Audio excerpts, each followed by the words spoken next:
정말 말도 안 되는 일이 일어났습니다. وكنت قلق انه في مرحله 사우디 왕세자의 발언에 전 세계가 발칵 뒤집혔다고 합니다. 심지어 그 자리에 있던 모두가 눈물을 흘리며 박수까지 치는 모습에 취재에 나간 기자들마저 당황했을 정도라고 하죠. 그건 바로 한국만이 할 수 있었던 이것 때문이라고 하는데요. 대체 무슨 일이 있었던 걸까요?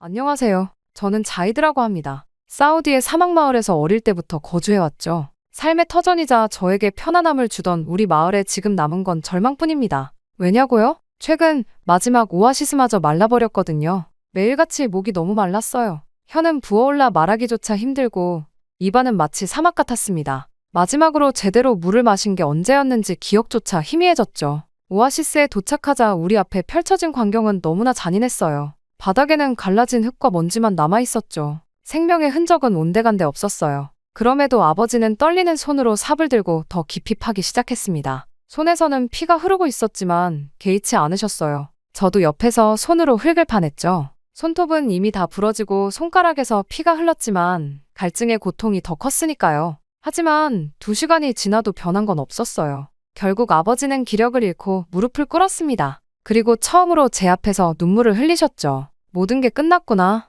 집으로 돌아가는 길은 죽음의 행진 같았어요. 애써 마을에 들어서자 마치 유령 마을처럼 텅 빈 집들이 우리를 맞이했습니다. 10집 중 9은 이미 비어 있었으니까요. 집 안으로 들어서자 어머니 파티마가 바닥에 누워 있었어요. 살아있는지 죽어있는지 구분하기 힘들 정도로 움직임이 없었습니다. 피부는 종이처럼 말라 있었고 숨소리는 거의 들리지 않았어요. 아버지는 모든 힘을 다해 주머니에서 작은 물병을 꺼냈습니다. 제가 모르는 사이 어딘가에 숨겨두었던 마지막 희망이었죠. 이것이 정말 마지막이다. 아버지는 떨리는 손으로 어머니의 입술에 물을 조금씩 묻혀주었어요. 어머니는 간신히 물을 삼키려 했지만 너무 약해져 있었습니다. 어머니의 숨소리가 점점 희미해졌습니다. 우리 가족 3명은 이렇게 서로를 붙잡은 채 마지막 밤을 보내고 있었습니다. 물론 그때는 알지 못했습니다. 곧 제 인생을 완전히 뒤바꿀 사건이 일어날 거란 사실을 말이죠. 어느 날 저 멀리 마을 입구에서 먼지가 일었어요. 그러더니 먼지구름 속에서 여러 대의 차량이 나타났습니다.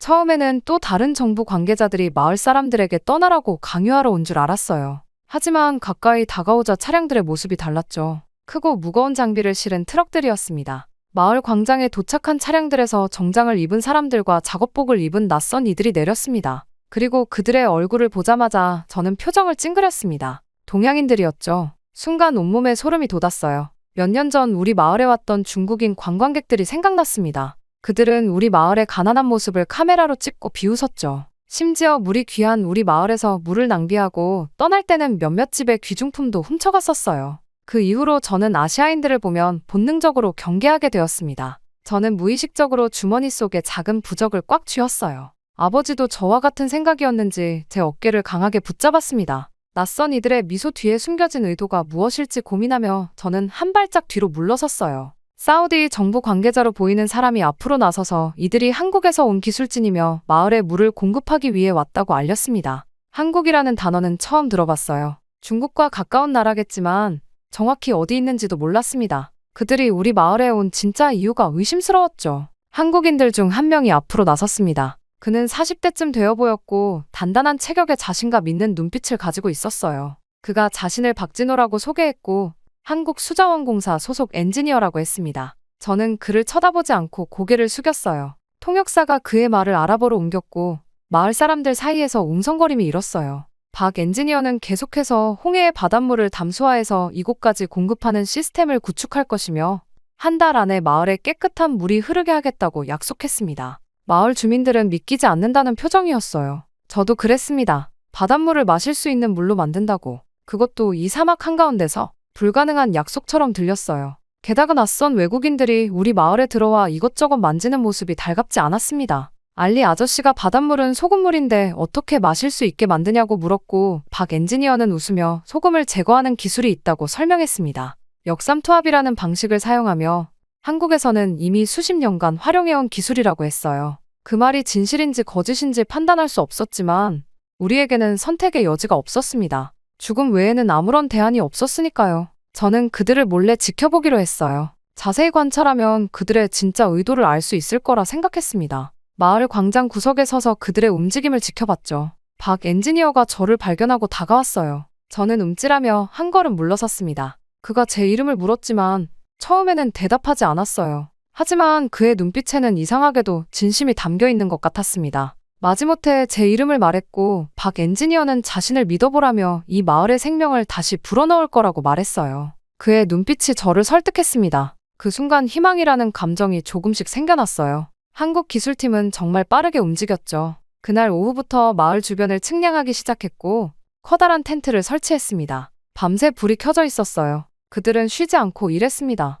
우리를 속이려는 사람들이라면 이렇게 열심히 일하지는 않을 거라는 생각이 들었어요. 다음 날 아침, 어머니의 상태는 여전히 위태로웠어요. 놀랍게도 박 엔지니어가 우리 집을 찾아와 작은 물통을 건네주었습니다. 그것은 그들이 가져온 비상용 물이었죠. 처음에는 의심스러웠지만 어머니의 상태가 급했기에 받아들였습니다. 아버지는 감사의 눈빛으로 물통을 받았고 어머니는 조금씩 물을 마시며 색이 돌아오기 시작했어요. 박 엔지니어는 제게 그들의 일을 도와달라고 제안했습니다. 마을과 그들 사이의 다리가 되어주면 좋겠다고 했어요. 여전히 의심이 완전히 사라진 것은 아니었지만 어머니를 도와준 그의 선의에 조금씩 마음이 열렸습니다. 조심스럽게 수락했고 그와 함께 작업 현장으로 향했어요. 그곳에서 거대한 기계들과 파이프들을 보았습니다. 한국 기술자들은 밤낮으로 일했어요. 이 사람들이 정말 바닷물을 마시는 물로 바꿀 수 있을지 의문이 들었지만 그들의 진지함과 열정을 보며 조금씩 믿음이 생겨났습니다. 한 주가 지나자 마을에는 변화가 생겼어요.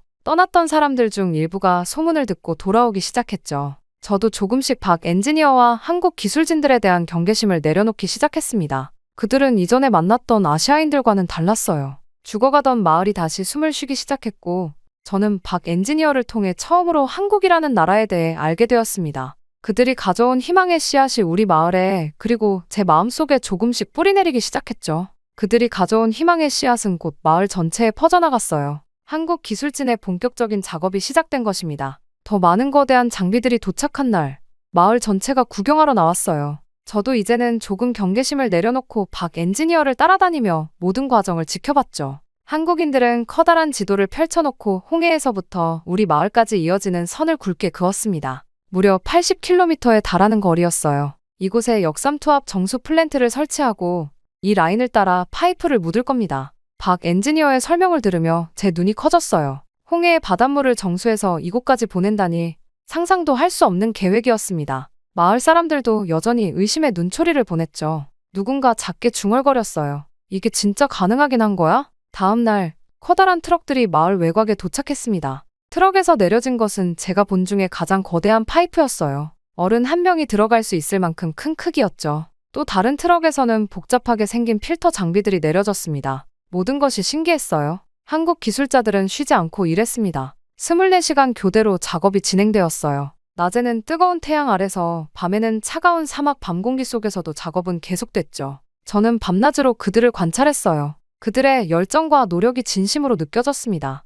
하지만 곧 예상치 못한 문제가 발생했어요. 사막 지형이 예상보다 훨씬 단단했습니다. 파이프를 묻기 위해 땅을 파는 작업이 거의 불가능할 정도였어요. 기계가 고장 나기 시작했고 작업 속도는 크게 늦어졌습니다. 이대로는 계획대로 진행할 수 없어요. 땅이 너무 단단합니다. 기술팀의 보고를 받은 박 엔지니어의 얼굴이 어두워졌어요. 하지만 곧 그는 결단력 있게 말했습니다. 더 강력한 장비를 요청하고 필요하다면 인력을 2배로 늘리겠습니다. 이 기술이 실패하면 마을은 영원히 사라질 겁니다. 그의 단호한 표정에 저도 감명받았어요. 매일 밤 기술자들은 텐트에 모여 새로운 해결책을 찾기 위해 회의했습니다. 저는 그들에게 물과 음식을 가져다주며 도왔죠. 처음에는 경계했던 마음이 점점 존경심으로 바뀌어 갔어요. 일주일 후 홍해 쪽에서 대형 굴착기가 추가로 도착했습니다. 한국에서 급히 보낸 특수 장비였어요. 작업은 다시 속도를 내기 시작했죠. 저는 가끔 멀리 홍해 쪽으로 가서 공사 현장을 구경했습니다. 그곳에는 거대한 정수 플랜트가 세워지고 있었어요. 복잡한 기계들과 컴퓨터 장비들이 설치되었죠. 이게 바로 역삼투압 필터야. 바닷물에서 소금을 분리해 마실 수 있는 물로 바꿔주는 핵심 기술이지. 박 엔지니어가 설명해 주었지만 너무 복잡해서 이해하기 어려웠어요. 다만 그들이 불가능해 보이는 일에 도전하고 있다는 것은 분명했습니다. 작업이 한 달째 접어들었을 때 마을 분위기가 바뀌기 시작했어요. 처음에 의심했던 사람들도 이제는 매일 공사 현장을 찾아와 진행 상황을 물었습니다. 마을 청년들 중 몇몇은 자원해서 한국 기술자들의 일을 돕기 시작했어요. 저도 매일 통역과 간단한 작업을 도우며 그들과 가까워졌습니다. 파이프라인의 절반이 완성되었을 때 마을에 작은 축하 행사가 열렸어요. 한국 기술자들과 마을 사람들이 함께 음식을 나누고 이야기를 나눴죠. 그동안의 어려움과 성과를 함께 축하하는 시간이었습니다. 처음에는 의심했지만 이제는 믿어요. 우리 마을에 정말 물이 올 것 같습니다. 알리 아저씨의 말에 많은 사람들이 고개를 끄덕였어요. 희망의 씨앗은 이제 마을 전체에 뿌리 내리고 있었습니다. 그리고 저는 한국 기술자들의 헌신과 노력을 통해 새로운 세계와 가능성을 보기 시작했어요. 그리고 드디어 기다리던 그날이 왔어요. 공사가 완료되고 첫 탐수와 플랜트 시험 가동이 시작되는 날이었죠. 아침부터 마을 전체가 들썩였습니다. 오랜 기다림 끝에 물을 볼 수 있다는 기대감으로 모두의 얼굴에 긴장과 설렘이 교차했어요. 마을 중앙 광장에는 커다란 파이프와 밸브가 설치되었습니다. 홍해에서부터 80km를 달려온 물의 마지막 관문이었죠. 주민들은 하나둘 모여들기 시작했어요. 어린아이부터 노인까지 마을에 남아있는 모든 사람들이 모였습니다. 오랫동안 마을을 떠났던 사람들도 이 순간을 보기 위해 돌아왔어요. 한국 기술진들은 마지막 점검을 하느라 분주했습니다. 박 엔지니어는 무전기로 홍해 쪽 정수 플랜트와 계속 연락을 주고받고 있었어요. 저는 그의 옆에 서서 모든 과정을 지켜보고 있었죠. 심장이 빠르게 뛰었어요. 자이드, 이리 와봐. 박 엔지니어가 저를 불렀습니다. 긴장한 채 그에게 다가갔어요. 그는 따뜻한 미소를 지으며 말했죠. 내가 첫 번째 밸브를 돌리는 역할을 맡아주었으면 해. 내 마을의 새로운 역사를 내 손으로 시작하는 거야. 놀랍게도 제게 그런 중요한 역할을 맡긴다는 사실에 가슴이 뛰었습니다. 두려움과 설렘이 교차했어요. 박 엔지니어는 제 어깨를 꽉 잡았죠. 그의 눈빛에는 확신이 가득했습니다. 준비됐어요? 그가 물었어요. 고개를 끄덕였지만 사실 전혀 준비되지 않았습니다. 만약 물이 나오지 않는다면? 모든 노력이 실패로 돌아간다면? 마지막 희망마저 사라진다면? 온갖 두려운 생각들이 제 머릿속을 스쳐 지나갔어요. 박 엔지니어는 홍해 쪽 팀에게 신호를 보냈습니다.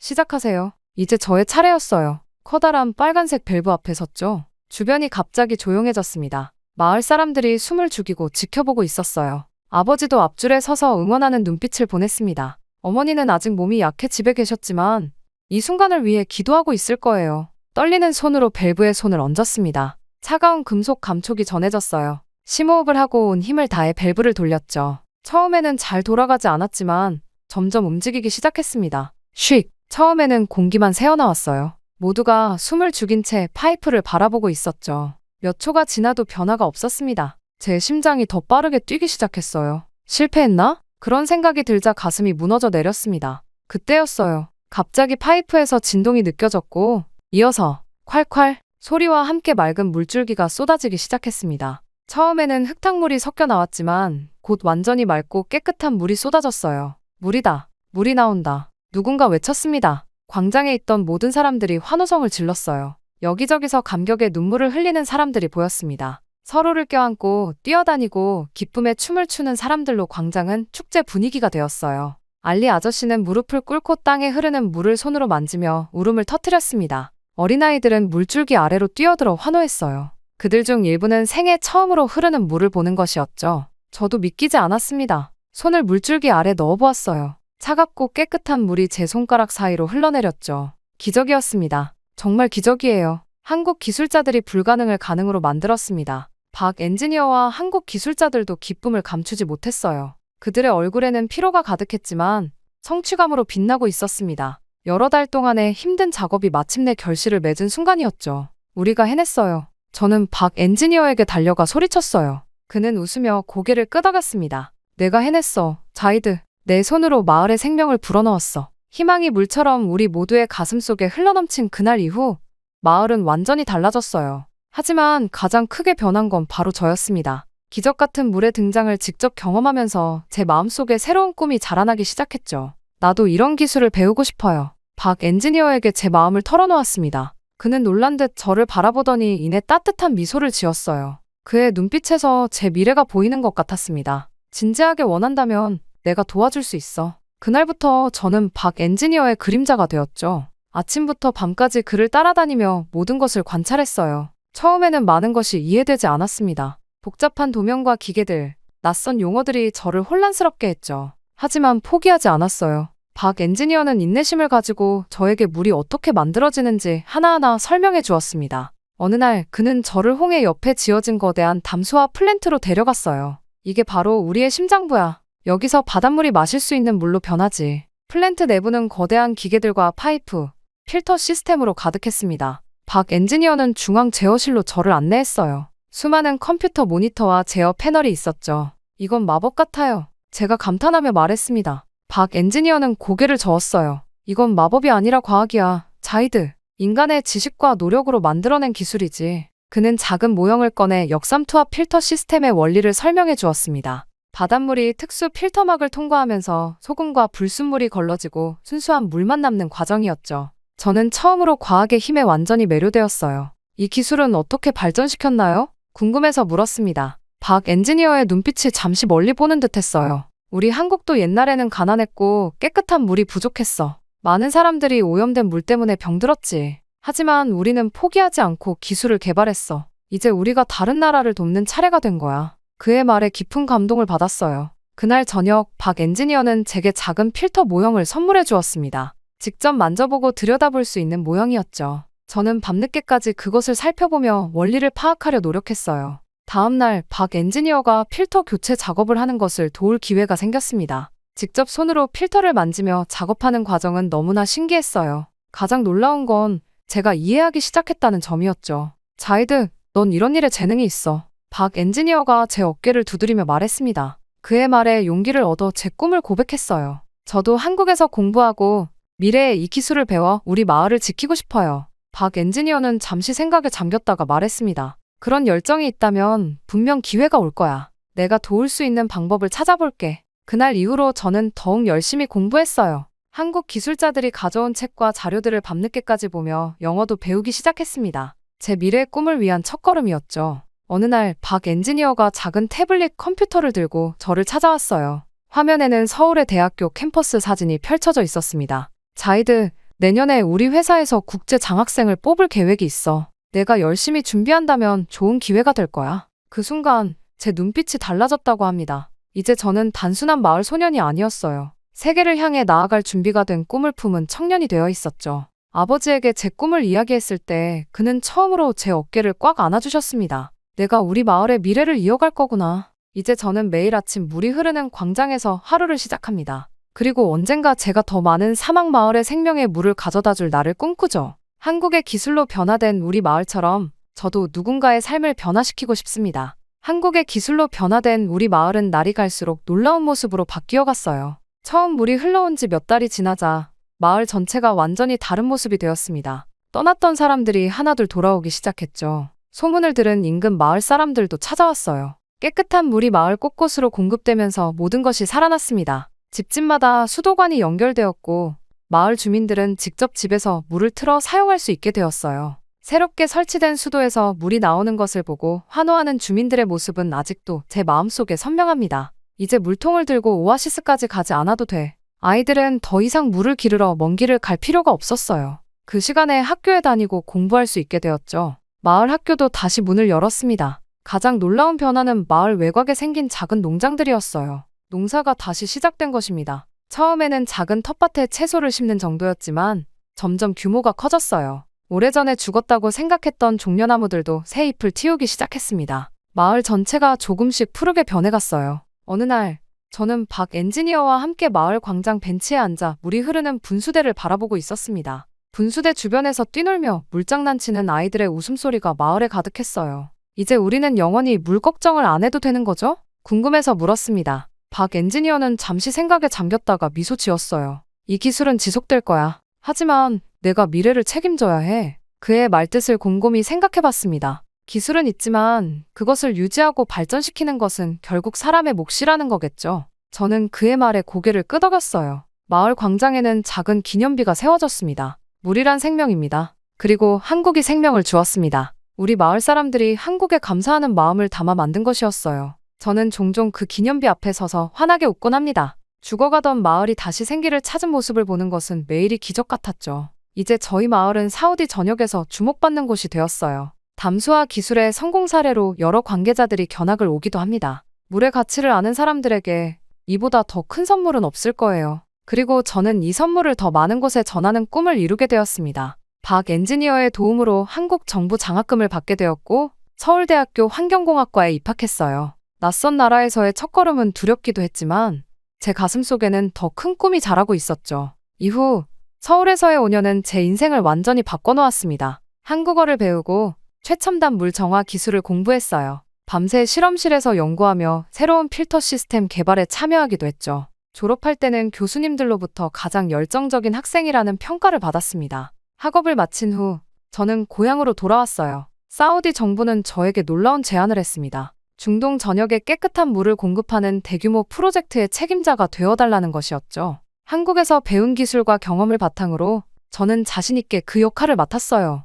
우리 마을을 시작으로 사우디 전역의 물 부족 지역의 담소화 시스템을 구축했습니다. 한국 기술자들과 사우디 기술자들이 함께 일하는 모습은 저에게 큰 자부심을 주었어요. 과거 저를 가르쳤던 박 엔지니어는 이제 제 동료가 되어 있었죠. 프로젝트가 성공적으로 진행되면서 저는 더 큰 꿈을 꾸기 시작했습니다. 어느 날 밤, 사막의 밤하늘을 바라보며 결심했어요. 아프리카로 가야겠다. 물이 부족한 곳 어디든 희망을 전하겠다. 과거 한국이 저희 마을에 도움을 주었듯 이제는 제가 다른 나라를 돕고 싶었습니다. 사우디와 한국의 공동 지원으로 아프리카 물 부족 지역 개발 프로젝트가 시작되었고 저는 그 첫 번째 팀의 리더가 되었어요. 오늘 저는 비행기를 타고 아프리카로 향하고 있습니다. 창밖으로 보이는 사막 위로 석양이 내려앉고 있어요. 손 안에는 작은 밸브 하나가 들려 있습니다. 처음 우리 마을에 물이 흐르기 시작했을 때 제가 돌렸던 그 밸브의 일부죠. 박 엔지니어가 떠나기 전 선물로 준 것입니다. 이 작은 밸브를 바라보며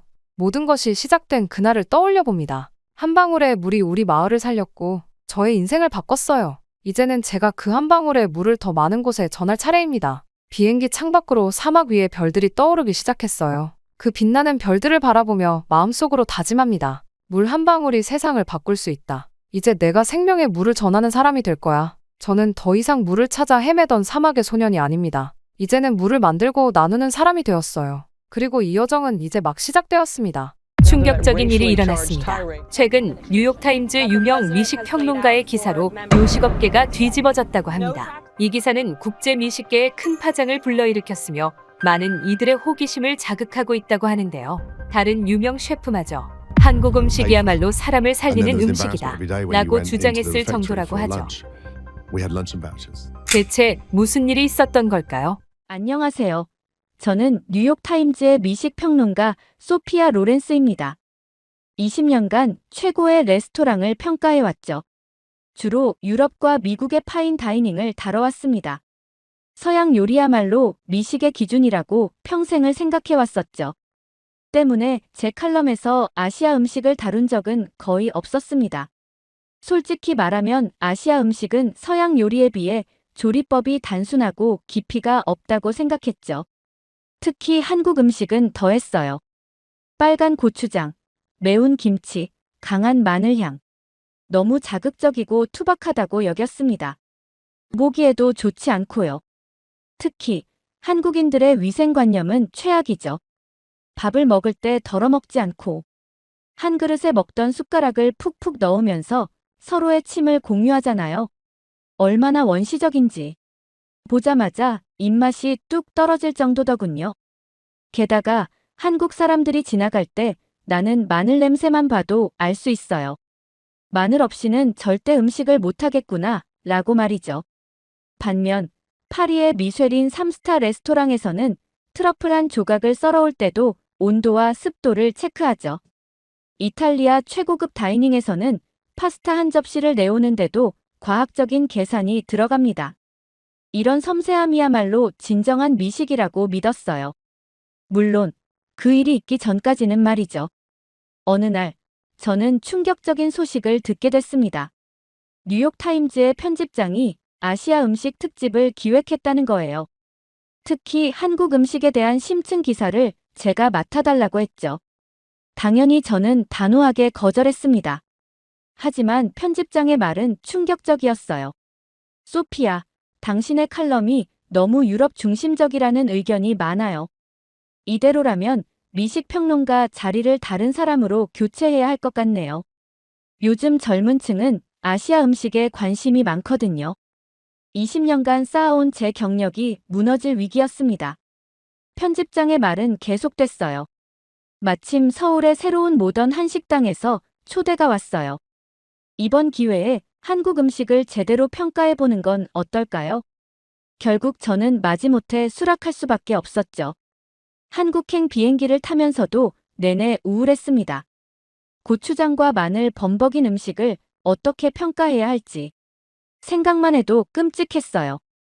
마침내 서울에 도착해 호텔에서 잠시 쉰 뒤 예약된 시간에 맞춰 택시를 탔습니다. 창밖으로 화려한 도시의 풍경이 스쳐 지나갔죠. 그나마 다행인 건 모던 한식당이라는 거예요. 전통 한식당이었다면 아예 거절했을 겁니다. 하지만 곧 택시는 제가 예상하지 못한 곳으로 들어섰어요. 번화가에서 멀어져 좁은 골목으로 들어섰습니다. 고급 레스토랑이 있을 법한 지역과는 거리가 멀어 보였죠. 혹시 길을 잘못 아시는 건가요?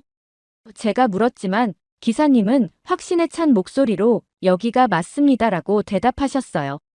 택시에서 내려 주변을 둘러보니 허름한 시장 골목이었습니다. 낡은 간판들, 플라스틱 의자가 놓인 포장마차들.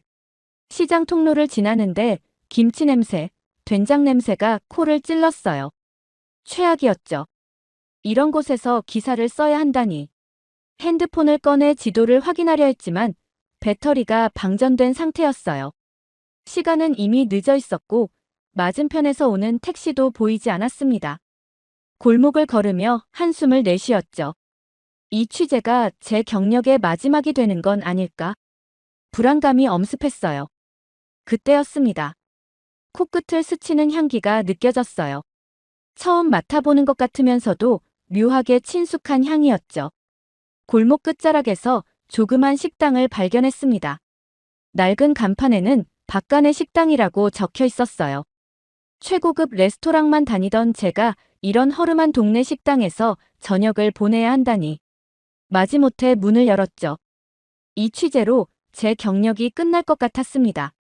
하지만 그 순간 제가 알던 모든 미식의 기준이 흔들리는 경험이 시작될 줄은 몰랐어요. 문을 열고 들어서는 순간 당황스러웠습니다. 좁은 입구, 오래된 나무 식탁, 낡은 의자들. 제가 평소 평가하던 미쉐린 스타 레스토랑과는 완전히 다른 풍경이었어요. 벽에는 색이 바랜 달력이 걸려 있었고 천장의 형광등은 깜빡거리고 있었죠. 이런 곳에서 어떻게 기사를 써야 하나. 절망감이 밀려왔습니다. 뉴욕의 편집장은 모던 한식당을 기대하고 있을 텐데 동네 식당에 대한 리뷰를 보내면 어떤 반응을 보일까요? 자리에 앉으며 한숨이 절로 나왔어요. 그런데 갑자기 제 눈앞에 놀라운 광경이 펼쳐졌습니다. 주문도 하기 전에 테이블이 순식간에 작은 그릇들로 가득 채워지기 시작했어요. 빨간색, 초록색, 갈색. 각양각색의 반찬들이 마치 물결처럼 밀려 들어왔죠. 이게 다 무슨 음식인가요? 저도 모르게 묻고 말았습니다. 10개가 넘는 작은 그릇들, 그 안에는 제가 한 번도 보지 못한 음식들이 담겨 있었어요. 김치, 나물, 생선조림. 이름도 알 수 없는 반찬들이 테이블 위에서 형형색색 빛나고 있었습니다. 주방에서는 은은한 향기가 새어나왔어요.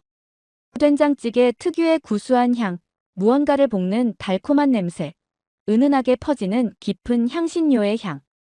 이상하게도 제 마음을 차분하게 만들었습니다. 이건 분명 제가 알던 레스토랑과는 달랐어요. 화려한 인테리어도 완벽한 테이블 세팅도 없었죠. 하지만 이 수많은 반찬들이 만들어내는 풍경은 왜인지 모르게 따뜻하게 느껴졌습니다. 어서 오세요. 주방에서 중년의 여성분이 나오셨어요. 박 사장님이었죠. 미쉐린 스타 레스토랑의 셰프들처럼 화려한 유니폼이나 포즈는 없었습니다. 대신 수수한 앞치마를 두르고 수줍은 미소를 짓고 계셨어요. 메뉴판을 받아들었는데 이게 무슨 일일까요? 제 손에 익숙한 가죽 바인더도 금박이 새겨진 고급 종이도 없었습니다. 그저 코팅된 일반 메뉴판이었죠. 하지만 그 안에 적힌 메뉴들이 묘하게 저의 시선을 붙잡았어요. 된장찌개, 김치찌개, 제육볶음. 모두 처음 보는 이름들이었습니다. 옆 테이블에서 풍겨오는 향기가 이상하게도 제 호기심을 자극했어요. 특히 된장찌개의 구수한 향이 자꾸만 코끝을 스치더군요. 주문을 하려는데 박 사장님이 저를 유심히 바라보셨습니다. 처음 오신 것 같은데 혹시 외국에서 오셨나요? 제가 고개를 끄덕이자 사장님의 눈빛이 달라졌어요. 그럼 제가 특별히 준비해 드릴게요. 우리 한국 음식의 진짜 맛을 보여드리고 싶네요. 순간 당황스러웠습니다. 최고급 레스토랑에서도 이런 말을 들어본 적이 없었거든요. 보통은 메뉴에 있는 것만 주문할 수 있었죠. 하지만 박 사장님의 눈빛에는 뭔가 특별한 것이 담겨 있었어요. 마치 오랜 친구를 대하듯 따뜻했달까요? 주방으로 들어가시는 박 사장님의 뒷모습을 보며 이상한 기분이 들었어요. 분명 허름한 동네 식당인데 왜 이렇게 마음이 편안해지는 걸까요? 테이블 위에 가득한 반찬들을 바라보며 생각했습니다. 이건 뭔가 다르다. 그리고 곧 제가 상상도 못했던 특별한 순간이 시작되려 하고 있었죠. 그때였습니다. 박 사장님이 제 테이블로 돌아오셨어요. 손님, 주문하시기 전에 우리 집 기본 반찬들부터 드셔보시겠어요? 그 순간 제 귀를 의심했습니다. 주문도 하기 전에 기본 반찬이라고요? 테이블을 가득 채운 이 모든 반찬들이 기본이라니. 잠시만요. 저 아직 메뉴도 보지 않았는데 이 반찬들이 전부 무료인가요? 제가 믿을 수 없다는 듯이 물었습니다. 박 사장님은 당연하다는 듯 웃으며 고개를 끄덕이셨어요. 네, 우리 집에 오신 손님들께 기본으로 드리는 거예요. 순간 미식 평론가로서의 제 머리가 복잡해졌습니다. 이건 말이 안 됐어요. 이렇게 많은 요리를 무료로 제공하면 원가는, 수익성은, 인건비는 어떻게 감당하지? 비즈니스 관점에서 보면 완전히 실패할 수밖에 없는 모델이었죠. 뉴욕에서는 상상도 할 수 없는 일이었습니다. 그곳에서는 빵 하나 더 달라고 해도 추가 요금을 내야 했어요. 감자튀김 한 조각을 더 달라고 해도 $5를 추가로 내야 했죠. 심지어 물 한 잔도 유료인 곳이 대부분이었습니다. 하지만 이곳은 달랐어요. 주문한 음식도 나오기 전에 10가지가 넘는 반찬들이 무료로 제공되고 있었죠. 신선한 김치, 고소한 멸치볶음, 따뜻한 계란말이, 간이 밴 무나물. 하나하나가 정성스럽게 만들어진 요리였습니다. 사장님, 도저히 이해가 안 되는데요. 이렇게 하면 장사가 될 리가 없잖아요. 제 목소리에는 당혹감이 묻어났습니다. 이 많은 반찬을 공짜로 주시면 원가가 너무 높아질 텐데. 수익은요? 인건비는 어떻게 감당하시나요? 박 사장님은 잠시 생각에 잠기셨다가 나지막한 목소리로 말씀하셨습니다. 음식은 나누는 거예요. 손님들께 맛있는 걸 대접하는 게 중요하지, 돈을 따지는 게 우선은 아니에요. 그 말씀의 순간 할 말을 잃었습니다. 20년간 미식 평론가로 일하면서 저는 항상 음식을 비즈니스의 관점에서 바라봤어요. 원가율, 수익성, 가격 대비 가치. 모든 것을 숫자로 평가했죠. 하지만 이건 제가 알던 모든 비즈니스 공식을 완전히 뒤집는 것이었습니다. 손님들이 우리 집에 와서 편하게 식사하시는 게 제일 중요해요. 돈은 그러다 보면 따라오는 거죠. 박 사장님의 말씀은 계속됐습니다. 한국에서는 이렇게 반찬을 푸짐하게 내어주는 게 당연해요. 손님을 가족처럼 대접하는 거니까요. 마치 제 생각을 읽기라도 하신 듯 박 사장님은 김치를 조금 더 떠서 제 앞에 놓으셨어요. 이것 좀 더 드셔보세요. 우리 집에서 직접 담근 거예요. 그 순간 제 머릿속의 모든 계산기가 멈춰버렸습니다. 옆 테이블의 손님들도 마찬가지였어요. 반찬이 떨어질 때마다 사장님은 더 드실래요? 라며 새로운 반찬을 가져다 주셨죠. 추가 요금은 당연히 없었습니다. 오히려 더 맛있게 드시라며 환한 미소와 함께 서비스하시는 모습이었어요. 여기 김치찌개 더 우려낸 국물 좀 드셔보세요. 이 나물 새로 무쳤는데 한번 맛보세요. 메인 요리를 주문하기도 전인데 박 사장님의 서비스는 계속됐습니다. 그런데 이상하게도 그것이 과하게 느껴지지 않았어요. 마치 오랫동안 알고 지낸 이웃집 어른이 챙겨주시는 것 같은 느낌이었죠. 문득 뉴욕의 최고급 레스토랑들이 떠올랐습니다. 그곳의 서비스는 완벽했지만 차가웠어요. 정확하지만 기계적이었죠. 모든 것이 돈과 연결되어 있었고 서비스는 곧 비용이었습니다. 하지만 이곳은 어설프지만 따뜻했어요. 서툴지만 정이 넘쳤죠. 서비스란 무엇일까? 무심코 중얼거렸습니다. 지금까지 저는 서비스가 돈을 지불하는 만큼 받는 것이라 생각했어요. 하지만 이곳에서는 그 생각이 완전히 뒤집혔습니다. 서비스는 따뜻한 마음을 전하는 것. 그게 이곳에서 배우는 첫 번째 깨달음이었죠. 박 사장님은 계속해서 정성껏 음식을 내어주셨어요. 그리고 저는 그때 처음으로 느꼈습니다. 진정한 서비스란 돈으로 살 수 없는 마음을 나누는 것이라는 걸. 그리고 이것은 제가 이 작은 식당에서 받게 될 수많은 충격 중 시작에 불과했습니다.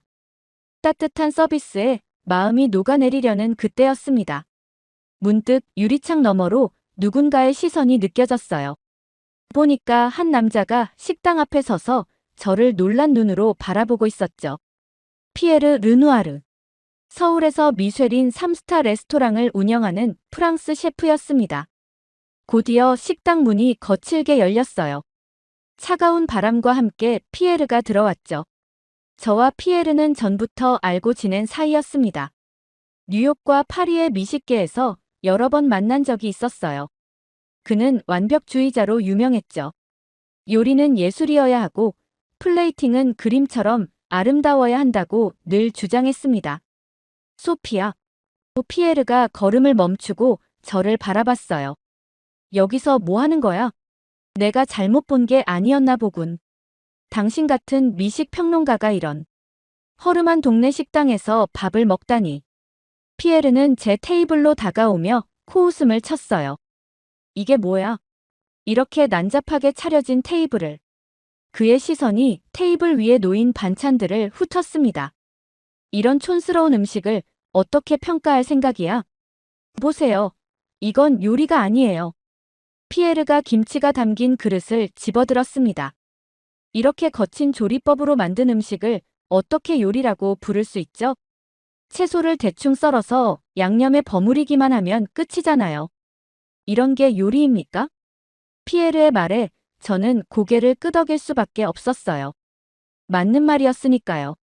한국 음식은 프랑스 요리처럼 정교한 기술도 이탈리아 요리처럼 세련된 플레이팅도 없었습니다. 모든 게 투박해 보였죠. 보세요. 이 국물 요리도. 피에르가 된장찌개를 가리켰어요. 그저 재료를 한 냄비에 다 넣고 끓이기만 한 거 아닙니까? 어떤 테크닉이 있나요? 어떤 예술성이 있죠? 그저 감칠맛에만 의존한 촌스러운 음식일 뿐입니다. 사실 저도 같은 생각이었어요. 지금까지 제가 평가해온 기준으로는 이런 음식들이 결코 높은 점수를 받을 수 없었죠. 너무 단순하고 너무 투박하고 너무 기본적이었으니까요. 피에르의 목소리가 점점 커졌어요. 이런 곳이 어떻게 레스토랑이라고 불릴 수 있죠? 최소한의 조리 기술도 없고 플레이팅이라는 건 찾아볼 수도 없고 그릇에 대충 담기만 하면 끝인가요? 그때였습니다. 조용히 주방에서 음식을 준비하시던 박 사장님이 걸어 나오셨어요. 평소의 수줍은 미소 대신 단단한 눈빛으로 피에르를 바라보셨죠. 손님. 박 사장님의 목소리는 조용했지만 단호했습니다. 음식은 사람을 위한 것이지 예술 작품이 아닙니다. 그 한마디에 피에르는 잠시 말을 잃었어요. 저 역시 마찬가지였죠. 지금까지 한 번도 생각해보지 못한 관점이었으니까요. 우리 음식이 예쁘지 않을 수는 있어요. 박 사장님이 계속 말씀하셨습니다. 하지만 이 음식들은 모두 손님들을 생각하며 정성껏 준비한 것들입니다. 예쁜 모양을 내는 것보다 손님들이 맛있게 드시는 게 더 중요하니까요. 피에르는 비웃듯 말했어요. 정성이요? 그게 뭐가 중요합니까? 현대의 미식은 과학이고 예술입니다. 이런 촌스러운 감성으로는 절대 세계적인 레스토랑이 될 수 없어요. 그 말을 들으며 저는 묘한 감정을 느꼈습니다. 불과 몇 시간 전만 해도 저는 피에르의 의견에 100% 동의했을 거예요. 하지만 지금은 왠지 그의 말이 공허하게 들렸습니다. 세계적인 레스토랑이 되는 게 중요할까요? 박 사장님이 부드럽게 미소 지으며 말씀하셨어요. 저는 그저 제가 할 수 있는 최선을 다해 음식을 만들고 손님들이 행복하게 드시는 모습을 보는 게 좋을 뿐입니다. 그 순간 저는 깨달았어요. 지금까지 제가 얼마나 편협한 시각으로 음식을 바라보고 있었는지를. 음식은 단순한 예술품이 아니었습니다. 그것은 사람과 사람을 이어주는 따뜻한 매개체였죠. 피에르는 여전히 뭐라고 말을 하고 있었지만 제 귀에는 들리지 않았어요. 대신 주방에서 들려오는 식재료를 손질하는 소리, 솥에서 보글보글 끓는 소리, 그리고 손님들의 정겨운 대화 소리가 음악처럼 들려왔습니다.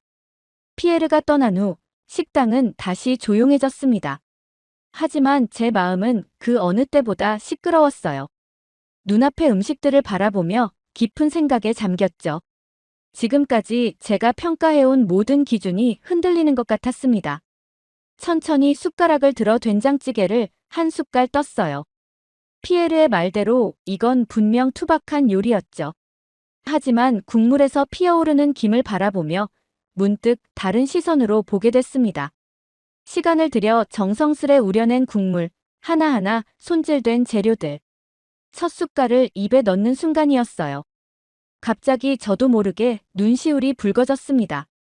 어릴 적 기억이 불현듯 떠올랐거든요. 제가 10살 때쯤이었을까요? 아버지가 해주시던 수프 냄새가 생각났습니다. 그때 아버지는 바쁜 회사 생활 중에도 주말마다 저를 위해 수프를 끓여주셨어요. 완벽한 레시피도 화려한 플레이팅도 없었죠. 하지만 그 수프는 세상에서 가장 맛있었습니다. 지금 이 된장찌개에서 느껴지는 것도 그때와 같은 마음이었어요. 이건 단순한 맛이 아니구나. 저도 모르게 중얼거렸습니다. 이 음식에는 기술 이상의 무언가가 담겨 있었어요. 오랜 시간 쌓인 경험과 누군가를 위하는 마음. 그것이 맛이 되어 우러나오고 있었죠. 천천히 반찬들을 하나씩 맛보기 시작했습니다. 김치 한 조각을 집어들었어요. 예전에는 그저 자극적인 맛이라고만 생각했던 김치가 이제는 다르게 느껴졌죠. 배추 하나하나를 정성스레 절이고 양념을 버무리고 시간을 들여 발효시키는 과정. 그 모든 순간에 사람의 손길이 담겨 있었습니다. 할머니, 이거 맛있지? 옆 테이블에서 들려온 목소리에 고개를 돌렸어요. 할머니 한 분이 어린 손주에게 반찬을 정성스레 골라주고 계셨죠. 이건 할머니가 직접 담근 거야. 우리 손주 입맛에 딱 맞지? 그 모습을 보며 가슴 한켠이 따뜻해졌습니다. 이런 게 음식의 본질이 아닐까 하는 생각이 들었어요. 최고급 레스토랑에서는 절대 볼 수 없는 광경이었죠. 하지만 이런 소소한 순간에 진정한 음식의 가치가 있는 것 같았습니다. 나물 한 점을 집어들었어요. 평소라면 너무 단순하다고 평가했을 음식인데 이제는 달랐습니다. 이 나물을 데치고 무치고 간을 맞추는 모든 과정에 누군가의 경험과 정성이 깃들어 있다는 걸 느낄 수 있었어요. 이제야 알 것 같아. 숟가락을 내려놓으며 생각했습니다. 진정한 미식이란 무엇일까요? 그건 완벽한 플레이팅도 최신 조리 기술도 아니었어요. 누군가를 위해 정성껏 준비한 음식, 그 안에 담긴 마음. 그것이야말로 진정한 미식이 아닐까요? 주방에서는 여전히 박 사장님이 바쁘게 움직이고 계셨어요. 그 모습을 보며 미소가 지어졌습니다. 이제야 이해할 수 있었어요. 이곳의 음식이 특별한 이유를. 그건 바로 사람을 위한 요리였기 때문이었죠. 테이블에 놓인 음식들을 다시 한번 둘러봤어요. 이제 이 음식들이 전혀 다르게 보였습니다. 각각의 반찬에는 저마다의 이야기가 있었고 그 이야기 속에는 늘 사람이 있었어요. 음식을 만드는 사람의 정성, 함께 나누는 사람들의 행복. 이런 게 진정한 미식이 아닐까요? 진짜 미식이란 마지막 한 숟갈을 떠먹으며 생각했습니다. 단순한 기술이 아니라 누군가를 위한 요리. 그것이구나. 이 작은 깨달음은 제 인생을 완전히 바꿔놓을 만큼 강렬한 것이었습니다. 깊은 생각에 잠겨있던 그때 다시 한번 식당 문이 열렸습니다. 피에르가 돌아온 거예요. 하지만 이번에는 뭔가 달랐습니다. 그의 뒤로 몇몇 사람들이 더 따라 들어왔어요. 아마도 그의 레스토랑 직원들인 것 같았죠. 여러분, 피에르가 큰 소리로 말했습니다. 보세요. 이런 곳이 서울의 맛집이라고 불린다니 말이 됩니까? 이런 식당은 절대로 세계적인 레스토랑이 될 수 없어요. 이건 그저 동네 밥집일 뿐입니다. 그의 목소리에는 여전히 거만함이 가득했어요. 보세요. 이 그릇들, 이 테이블 세팅, 이 조리법들. 전부 시대에 뒤떨어진 것들이에요. 미식의 세계는 이미 훨씬 더 발전했다고요. 순간 식당 안이 조용해졌습니다. 하지만 그때 구석자리에 앉아 계시던 할아버지 한 분이 천천히 자리에서 일어나셨어요. 젊은이, 잠깐 이야기 좀 할까요? 할아버지의 목소리는 부드러웠지만 어딘가 힘이 있었습니다. 내가 이 식당을 처음 왔던 건 30년 전이요. 그때도 이 자리에서 박 사장 어머님이 음식을 하셨지. 그때나 지금이나 이곳은 변함없이 우리에게 집 같은 곳이었소. 다른 손님들도 하나둘 이야기를 시작했어요. 맞아요. 저는 이곳에서 첫 데이트를 했었죠. 저희 아이들도 이제 이곳 음식을 먹고 자랐어요. 힘들 때마다 이곳에 와서 위로받곤 했죠. 그때였습니다. 창가에 앉아있던 중년의 신사가 조용히 말씀하셨어요. 진짜 미식은 기술이 아니라 사람의 따뜻한 마음에서 시작됩니다. 당신의 레스토랑은 훌륭하겠지만 이곳에는 당신의 레스토랑에는 없는 것이 있어요. 바로 추억과 정이죠. 피에르의 얼굴이 붉어졌습니다. 세계적인 미쉐린 셰프인 자신의 말이 이런 평범한 손님들의 이야기에 부정당하는 상황에 그의 자존심은 완전히 무너진 듯 했어요. 그의 손이 떨리고 있었습니다. 평생 쌓아온 미식에 대한 신념이 흔들린 거겠죠. 주변을 둘러보니 모든 손님들의 얼굴에는 따뜻한 미소가 있었고 그들의 눈빛에는 이 식당에 대한 흔들림 없는 애정이 가득했어요. 그 진심 어린 눈빛들 앞에서 피에르의 거만함은 산산이 부서져 버렸습니다. 저는 그제야 보았어요. 이 작은 식당이 가진 진정한 가치를. 미쉐린 스타나 세계적인 명성은 없을지 모르지만 이곳에는 그보다 더 소중한 것이 있었죠. 사람들의 마음속에 깊이 새겨진 추억과 그리움, 그리고 따뜻함. 피에르는 고개를 푹 숙인 채 식당을 나갔어요. 화려한 셰프 복장이 무색하게 그의 어깨는 한없이 처져 있었습니다. 자신의 레스토랑에서는 결코 만들어낼 수 없는 이 특별한 가치 앞에서 그는 완전한 패배를 인정할 수밖에 없었나 봅니다. 그가 떠나자 식당은 다시 평화로운 분위기를 되찾았습니다. 오히려 방금 전의 일로 인해 손님들 사이의 유대감은 더욱 깊어진 것 같았어요. 우리 집사람이 해주던 된장찌개 맛이 나요. 한 할아버지가 옆자리 손님과 이야기를 나누셨습니다. 저는 어머니가 생각나네요. 다른 손님이 대답했죠. 식당 안은 추억과 이야기로 가득 찼어요. 그들의 대화를 들으며 저는 생각했습니다. 진정한 음식의 가치는 무엇일까? 그건 어쩌면 사람들의 마음속에 자리 잡은 따뜻한 기억, 그리고 그 기억을 함께 나누는 시간이 아닐까요? 박 사장님은 여전히 묵묵히 주방에서 음식을 만들고 계셨어요. 하지만 이제 그 모습이 전혀 다르게 보였습니다. 그곳에서는 단순한 요리가 아닌 수많은 사람들의 추억과 행복이 만들어지고 있었으니까요. 식당의 분위기가 다시 평화로워진 후 저는 마지막 숟가락을 들었습니다. 이제 이 특별한 시간도 끝나가는구나 하는 생각에 왠지 아쉬움이 밀려왔어요. 지갑을 꺼내며 계산대로 향했죠. 계산할게요. 제가 말씀드리자 박 사장님은 잠시만 기다려달라는 듯 손짓을 하셨어요. 그리고는 주방으로 들어가셨다가 작은 유리잔을 들고 나오셨습니다. 은은한 갈색 빛깔의 음료가 담겨 있었죠. 이건 우리 집에서 직접 담근 식혜예요. 서비스입니다. 박 사장님이 따뜻한 미소와 함께 말씀하셨어요.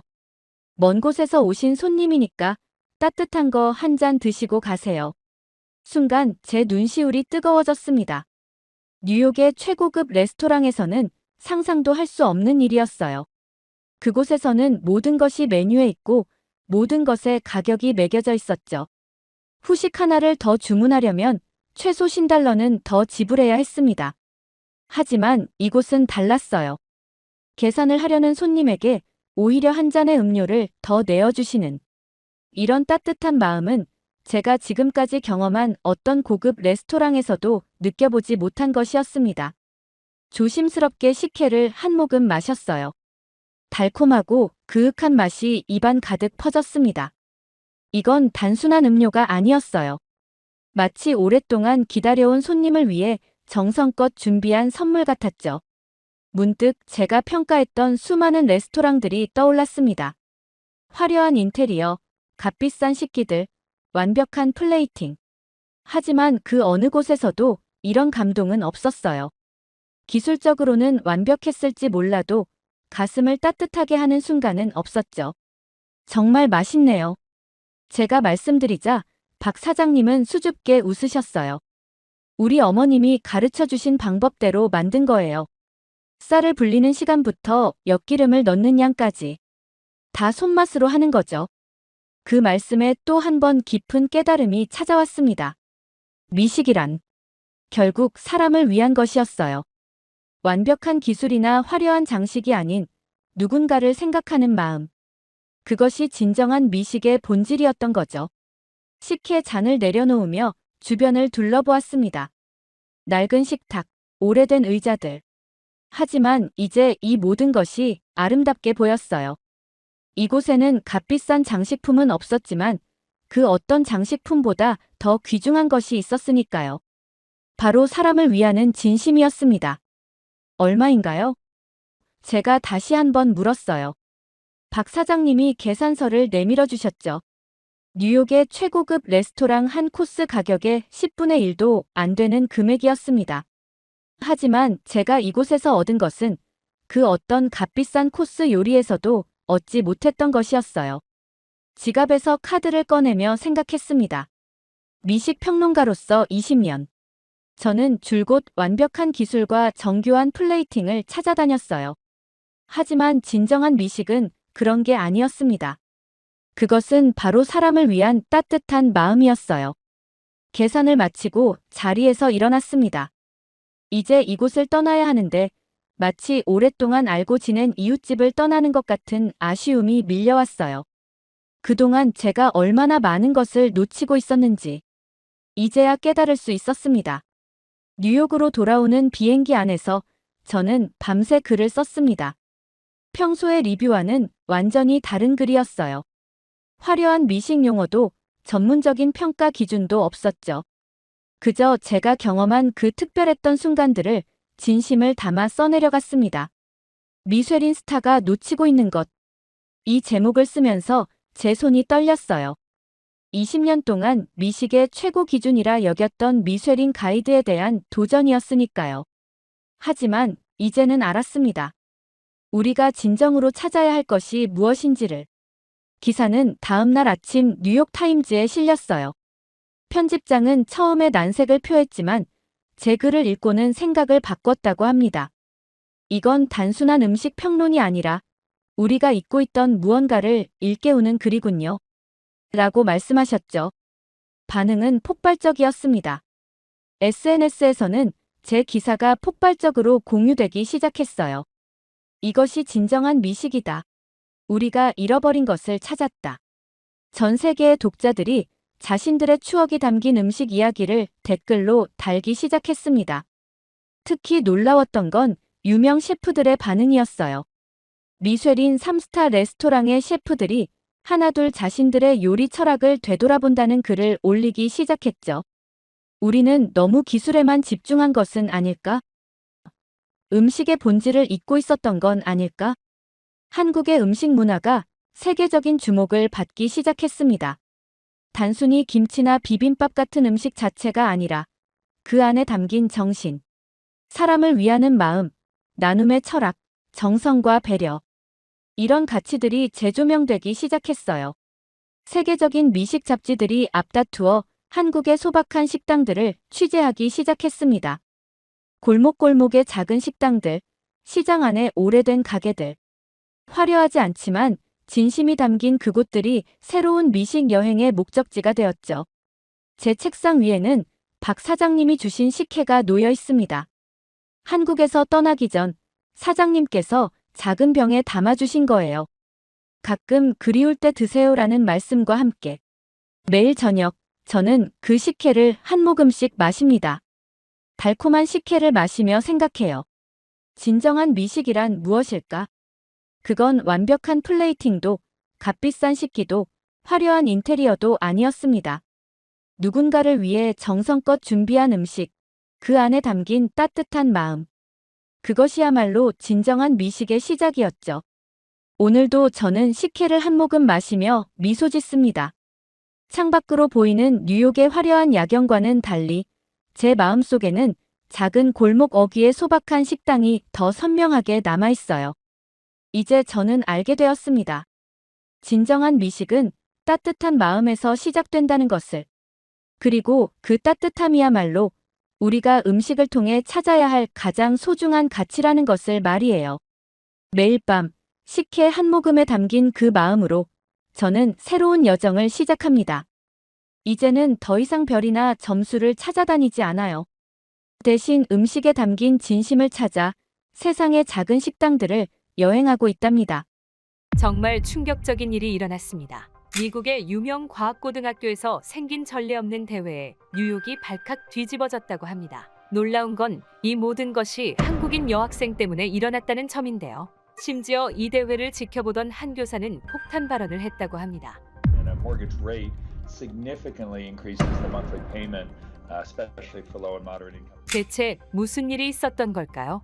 안녕하세요. 제 이름은 아멜리아 윈스턴입니다. 뉴욕 최고의 과학고등학교인 스튜번트에 재학 중이죠. 친구들은 저를 천재라고 불렀어요. 당연한 일이었습니다. 저는 언제나 최고였습니다. 단 한 번도 수학에서 밀린 적이 없었죠. 물론 학교에는 몇몇 아시아 학생들이 있었지만 저는 그들을 크게 신경 쓰지 않았어요. 많은 이들이 동양인들이 수학에 강하다고 하지만 저를 꺾은 친구는 한 명도 볼 수 없었으니까요. 솔직히 말하면 그럴 수가 없죠. 동양인 학생들은 대부분이 조용하고 자기들끼리만 어울렸거든요. 게다가 게을렀습니다. 숙제 검사를 할 때면 제대로 해오지도 못하고 말도 제대로 못하더라고요. 저런 애들이 어떻게 우리 같은 명문 고등학교에 들어올 수 있었는지 솔직히 좀 짜증이 날 때도 있었습니다. 이뿐만이 아니에요. 저희 동네에 있는 아시아 가게들은 항상 지저분했고 영어도 제대로 못하는 사람들이 운영했습니다. 그런 모습을 볼 때마다 그들이 어떻게 미국에서 살아가는지 의문이었어요. 게으르고 가난한 이민자들, 그게 제가 아시아인들에 대해 가진 이미지였죠.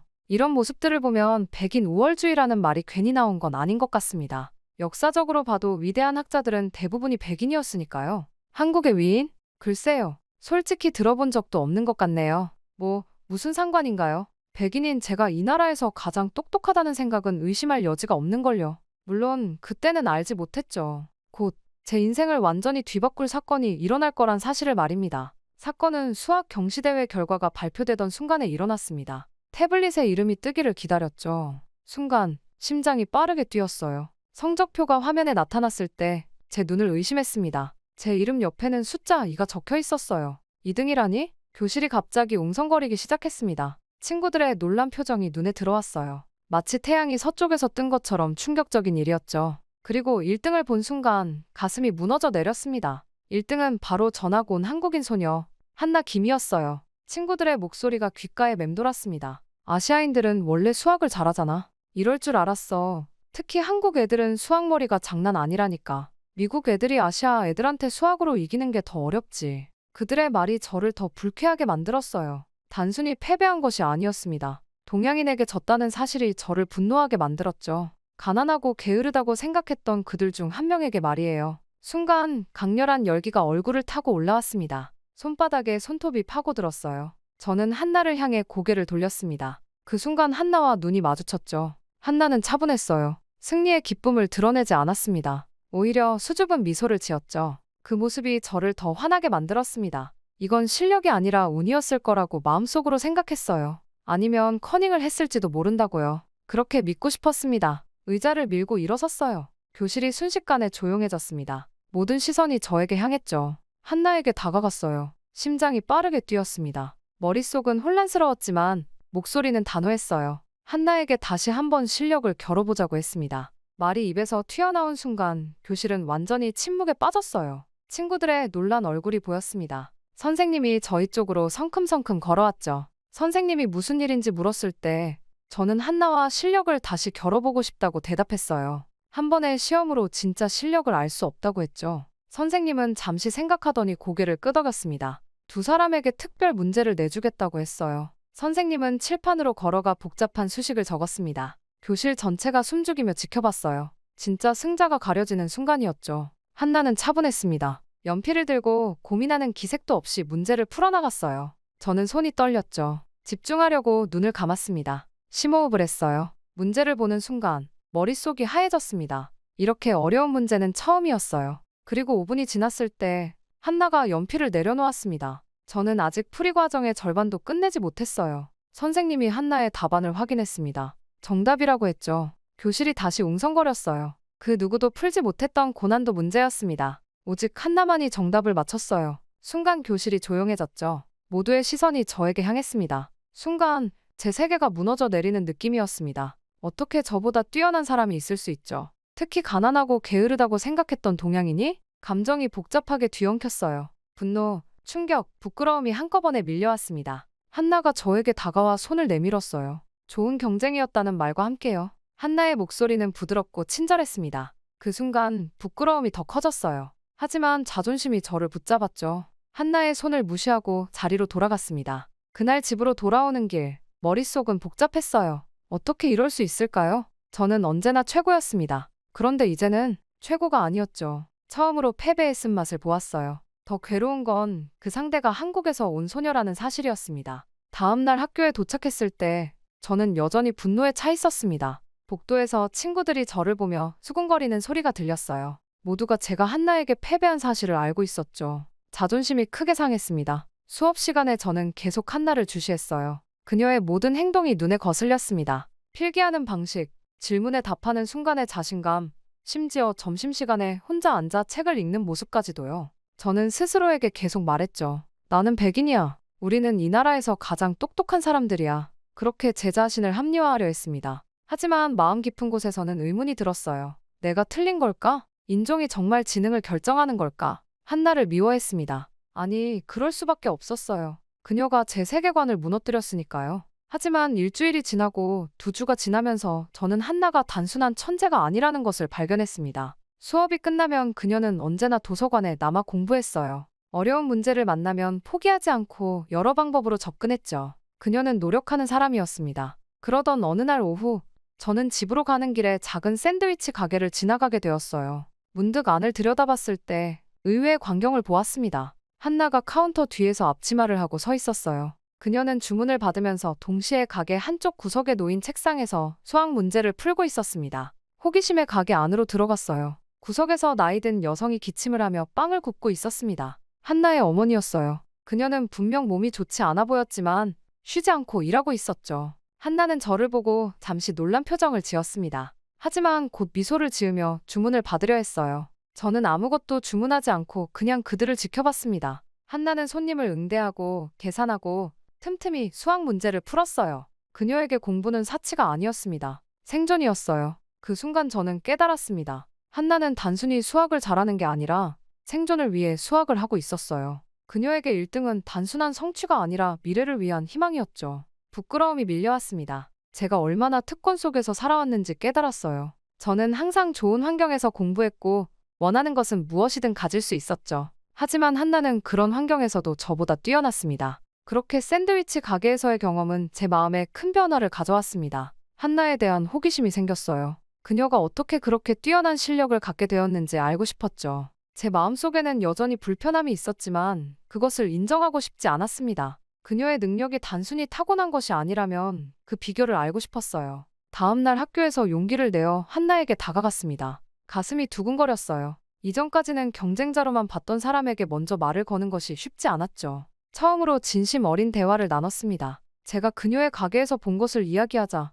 한나는 수줍게 웃었어요. 그리고 자신의 이야기를 들려주었습니다. 한나는 한국에서 자랐어요. 어릴 때부터 치열한 입시 경쟁 속에서 살았다고 합니다. 하지만 단순히 암기식 교육을 받은 게 아니었어요. 그녀는 자기주도 학습을 통해 문제를 해결하는 방식을 익혔다고 했습니다. 스스로 문제를 분석하고 여러 방법으로 접근하는 습관이 몸에 배어 있었죠. 한나의 설명을 들으며 저는 미국식 교육과의 차이점을 발견했습니다. 처음에는 믿기 어려웠어요. 미국에서는 선생님이 문제 해결 방법을 설명해주고 학생들은 그 방식을 따라하는 경우가 많았습니다. 하지만 한나는 선생님이 설명해주지 않아도 스스로 해결법을 찾는 능력을 갖추고 있었어요. 이것이 제가 그녀를 이길 수 없었던 이유였을까요? 저는 혼란스러웠지만 동시에 호기심이 커졌습니다. 집에 돌아와 부모님께 한나의 이야기를 전했어요. 마음속 깊은 곳에서는 여전히 인정하기 싫었지만 그녀의 방식에서 배울 점이 있다고 느꼈습니다. 놀랍게도 부모님은 큰 관심을 보이셨어요. 특히 아버지는 교육 분야에 관심이 많으셨죠.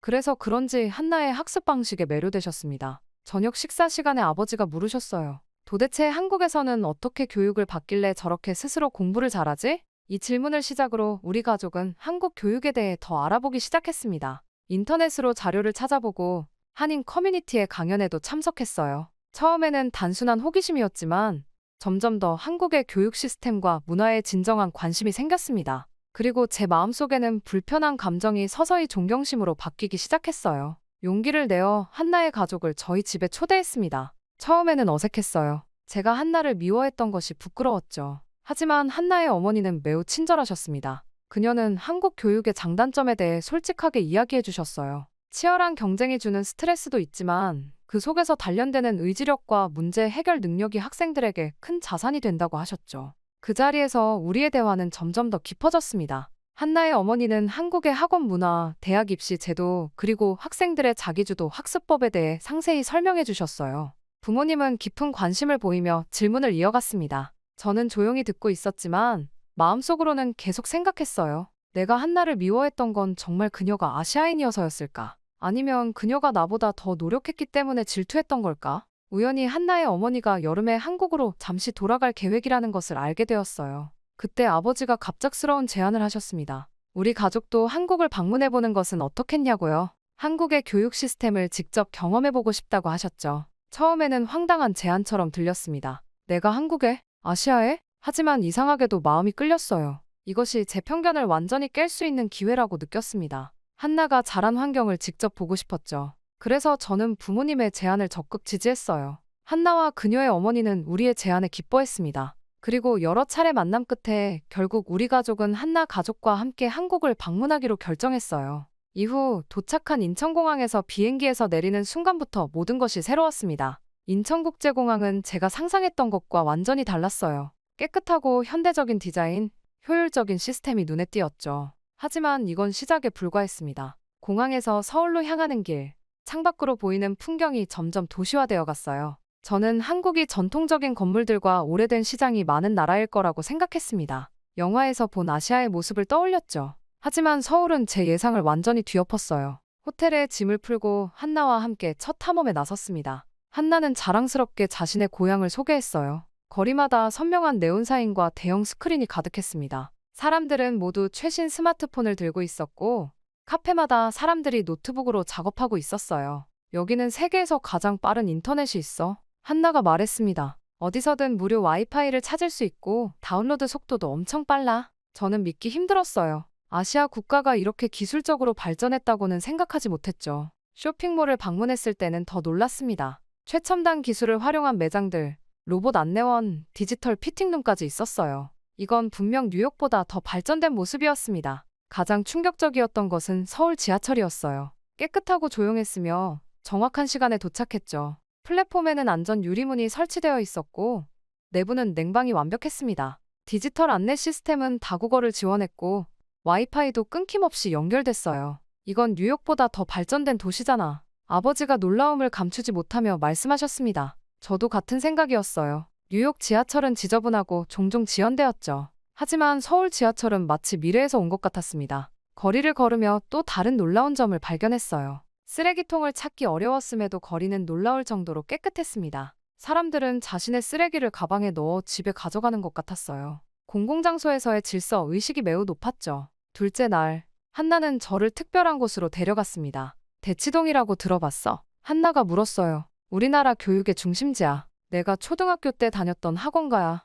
지하철을 타고 대치동에 도착했을 때 저는 그 규모에 놀랐습니다. 고층 건물마다 학원 간판이 빼곡했어요. 거리에는 교복을 입은 학생들이 분주하게 오갔죠. 오후 시간임에도 불구하고 학생들로 가득했습니다. 여기는 한국 최고의 학원가야. 수많은 학생들이 대학 입시를 위해 이곳에서 공부해. 한나가 설명했어요. 건물 안으로 들어가자 여러 층에 걸쳐 다양한 종류의 학원이 있었습니다. 수학, 과학, 영어, 논술, 심지어 예술과 음악 학원까지 있었어요. 학생들은 한 학원에서 다른 학원으로 빠르게 이동했죠. 저는 이 광경에 압도되었습니다. 한나가 어떤 환경에서 자랐는지 이제야 이해할 수 있었어요. 그녀의 학업 능력이 우연이 아니라 이런 환경 속에서 형성된 것임을 깨달았습니다. 대치동 학원가를 방문한 다음 날, 한나는 특별한 제안을 했습니다. 아멜리아, 내가 다녔던 수학학원에서 레벨 테스트를 받아볼래? 미국과 한국의 교육 차이를 직접 경험해 볼 수 있을 거야. 처음에는 망설였어요. 낯선 나라에서 시험을 본다는 생각이 부담스러웠습니다.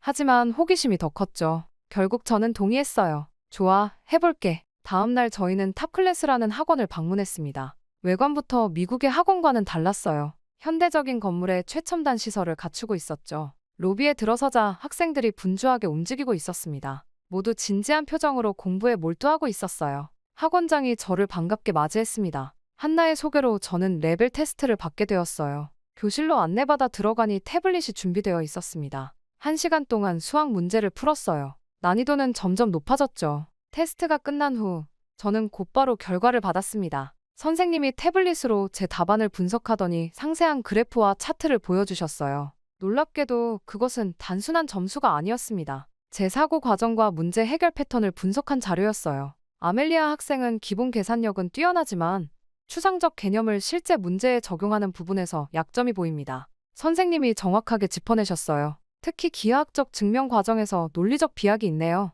저는 깜짝 놀랐습니다. 미국에서는 단순히 맞고 틀린 문제 수만 알려줄 뿐이었는데 이곳에서는 제가 어떻게 생각하는지까지 분석했어요. 게다가 제 약점을 정확히 짚어내는 것이 충격적이었습니다. 선생님은 계속해서 제게 맞춤형 학습 계획을 제안했어요. 이런 패턴의 학생들에게는 구체적인 예시에서 추상적 개념으로 연결하는 훈련이 필요합니다. 이 방식으로 접근하면 2-3주 안에 상당한 향상이 있을 겁니다. 그 순간 저는 깨달았습니다. 한나의 학습 방식이 바로 이곳에서 시작되었다는 것을요. 그녀가 왜 그렇게 문제 해결 능력이 뛰어난지 이해할 수 있었어요. 이곳은 단순히 문제를 푸는 방법을 가르치는 것이 아니라 학생의 약점을 분석하고 맞춤형 교육을 제공하는 방식으로 운영되고 있었습니다. 단순히 암기하는 게 아니라 스스로 약점을 극복하도록 만드는 거구나. 제 마음속으로 생각했어요. 그날 오후 저는 실제로 한국 학생들과 함께 수업에 참여했습니다. 처음에는 언어 장벽이 걱정되었지만 수학은 보편적인 언어였어요. 선생님은 문제를 제시한 후 학생들이 스스로 해결책을 찾도록 유도했습니다. 답을 바로 알려주지 않고 다양한 접근 방식을 생각해보게 했어요. 미국에서는 대부분 선생님이 문제 풀이 방법을 단계별로 설명하고 학생들은 그대로 따라하는 방식이었습니다. 하지만 여기서는 학생들이 스스로 생각하고 답을 찾아가는 과정이 중요했어요. 선생님은 단지 안내자 역할을 할 뿐이었죠. 수업이 끝난 후 한나에게 제 생각을 나눴습니다. 이제 내가 왜 그렇게 문제 해결 능력이 뛰어난지 알겠어. 여기서는 정말 다르게 가르치는구나. 한나는 미소를 지었어요. 맞아. 여기서는 왜라는 질문이 중요해. 단순히 공식을 외우는 게 아니라 그 공식이 왜 그렇게 되는지 이해하는 거지. 학원 경험 이후 저는 한국 사회의 다른 측면들에도 관심을 갖게 되었습니다. 한나의 가족은 저희가 한국에서 한 달을 보내는 동안 다양한 장소를 방문할 수 있도록 일정을 계획해 주었어요. 이 여행은 단순한 관광이 아니라 한국인들의 일상을 경험하는 시간이었죠. 첫 번째로 놀란 일은 카페에서 있었습니다. 사람들이 자리를 맡기 위해 노트북이나 가방 같은 귀중품을 테이블에 두고 음료를 주문하러 가는 모습을 봤어요. 미국에서는 상상도 할 수 없는 일이었죠. 한나에게 물어봤습니다. 사람들이 물건을 그냥 놔두고 가도 괜찮아? 누가 훔쳐가지 않아? 한나는 의아한 표정을 지었어요. 여기선 그런 일이 거의 없어. 공공장소에서 물건을 훔치는 건 큰 범죄로 여겨지거든. 실제로 그 카페에서 1시간 동안 지켜봤지만 아무도 남의 물건에 손을 대지 않았습니다. 오히려 자리가 부족한 사람들이 먼저 와서 양해를 구하는 모습이 인상적이었어요. 지하철 이용도 문화적 충격이었습니다. 출퇴근 시간에 수많은 사람들이 몰렸지만 모두가 질서 있게 줄을 서서 기다렸어요. 미국 뉴욕에서는 사람들이 서로 밀치고 먼저 타려고 하는 경우가 많았죠. 하지만 서울에서는 플랫폼에 그려진 선 뒤에 사람들이 차분히 기다렸습니다. 심지어 노약자를 위한 좌석을 양보하는 모습도 자연스러웠어요. 한나와 함께 연극 공연을 보러 갔을 때는 더 놀라운 경험을 했습니다. 공연이 끝난 후 관객들이 자발적으로 자신의 자리 주변 쓰레기를 정리하는 모습을 봤어요. 빈 음료수 캔, 과자 봉지, 프로그램 책자까지 모두 수거해 나갔죠. 청소부의 일을 덜어주기 위한 작은 배려였습니다. 뉴욕에서는 상상도 할 수 없는 일이야. 저는 한나에게 말했어요. 사람들은 보통 자기 자리에 쓰레기를 그냥 두고 나가.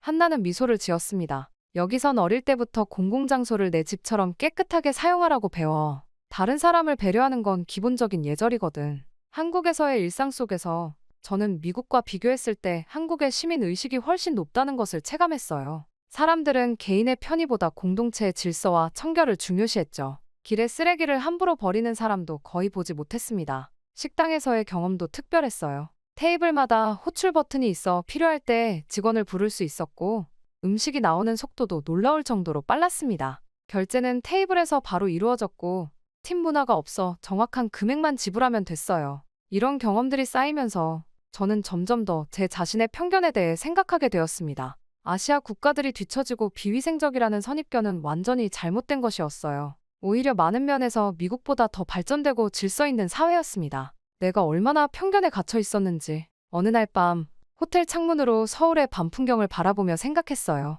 반짝이는 도시의 불빛들이 제 과거의 생각들을 밝게 비추는 것 같았습니다. 한국에서의 마지막 주, 저는 한나에게 특별한 부탁을 했습니다. 내가 어떻게 공부하는지 가르쳐 줄 수 있어? 한나는 기쁘게 동의했어요. 그렇게 우리는 매일 몇 시간씩 함께 공부하기 시작했습니다. 한나의 학습 방식은 정말 특별했어요. 그녀는 문제를 풀기 전에 항상 전체적인 맥락을 이해하려고 했습니다. 단순히 공식을 외우는 것이 아니라 그 공식이 어디서 왔는지, 왜 그렇게 되는지 근본적인 원리를 파악했어요. 또한 한 문제를 여러 가지 방법으로 접근하는 습관이 있었죠. 항상 다른 방법을 생각해봐. 한나가 말했습니다. 정답에 도달하는 길은 하나가 아니야. 저는 이전에는 단순히 선생님이 가르쳐준 방법만 사용했어요. 하지만 한나의 방식을 따라하면서 수학에 대한 이해가 깊어지기 시작했습니다. 문제풀이가 기계적인 작업이 아니라 창의적인 과정이 되었죠. 한나는 또한 자신의 약점을 정확히 파악하고 그 부분을 집중적으로 보완하는 학습법을 가르쳐줬어요.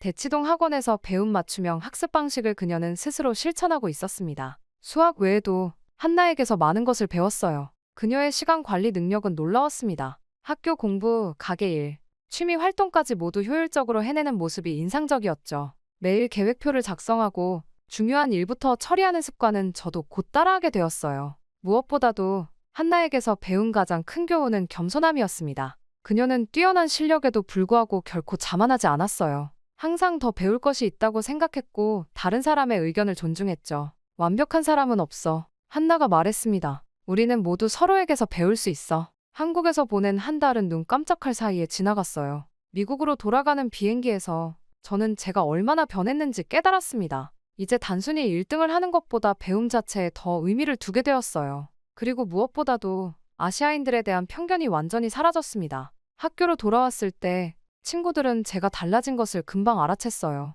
더 이상 경쟁에 집착하지 않았고 다른 학생들을 돕는데 시간을 쓰기 시작했습니다. 한나의 학습 방식을 학교 스터디 그룹에 소개했고 많은 학생들이 관심을 보였죠. 한 달 후 또 다른 수학 경시대회가 열렸어요. 한나와 저는 다시 참가했습니다. 이번에는 이전과 달리 긴장하지 않았어요. 결과가 아닌 과정을 즐기려고 노력했죠. 결과 발표 날 예상대로 한나가 1등을 했습니다. 제 이름은 3등 옆에 있었어요. 하지만 이번에는 완전히 다른 감정이 들었습니다. 분노나 질투가 아니라 한나에 대한 진심 어린 존경심이었죠. 시상식이 끝난 후 저는 먼저 한나에게 다가가 손을 내밀었어요. 축하해, 한나. 정말 대단해. 한나는 놀란 표정을 지었다가 곧 환하게 웃었습니다. 고마워, 아멜리아. 너도 정말 잘했어. 많이 발전했더라. 그 순간 저는 깨달았어요. 제게 중요한 것은 더 이상 단순한 1등이 아니었습니다. 자신이 얼마나 성장했는지, 얼마나 많은 것을 배웠는지가 더 가치 있었죠. 한나와의 경쟁은 이제 서로를 높이는 동반자적인 관계로 바뀌었습니다.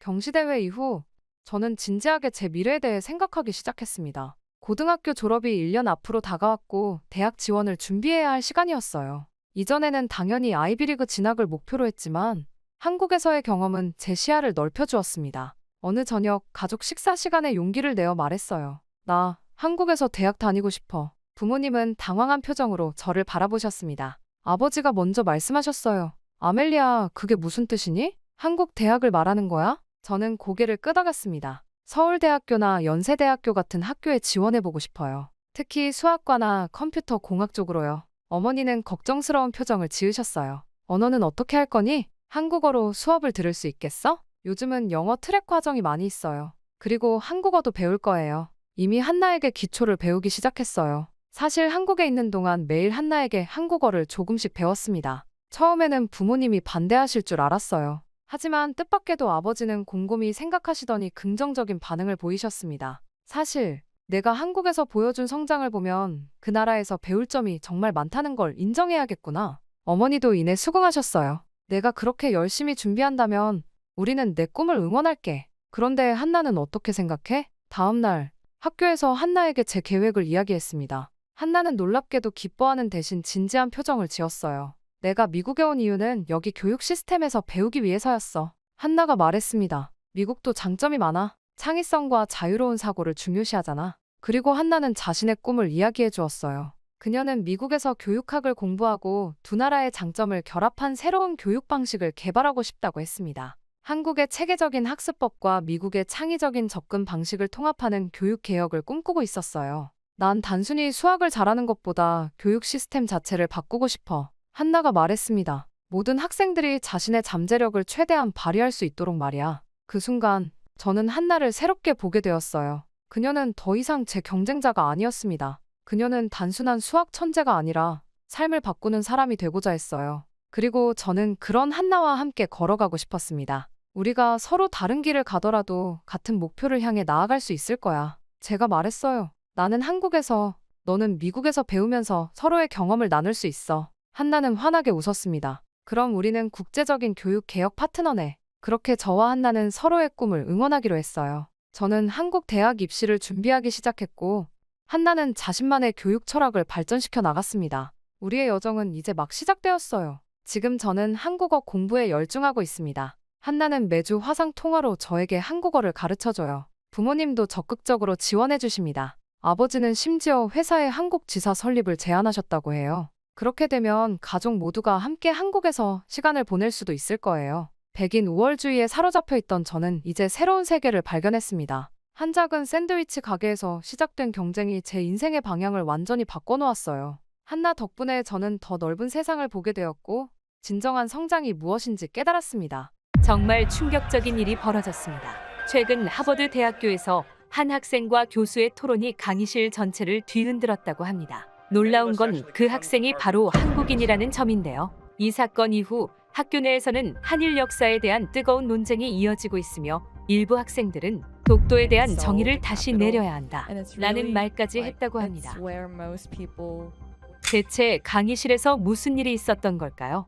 안녕하세요. 저는 셀레나라고 합니다. 세계 최고 명문대학인 하버드 대학교 국제관계학과 3학년이죠. 솔직히 말해서 저는 아시아 국가들에 대해 별로 관심이 없었습니다. 특히 한국이라는 나라는 정말 하찮게 생각했어요.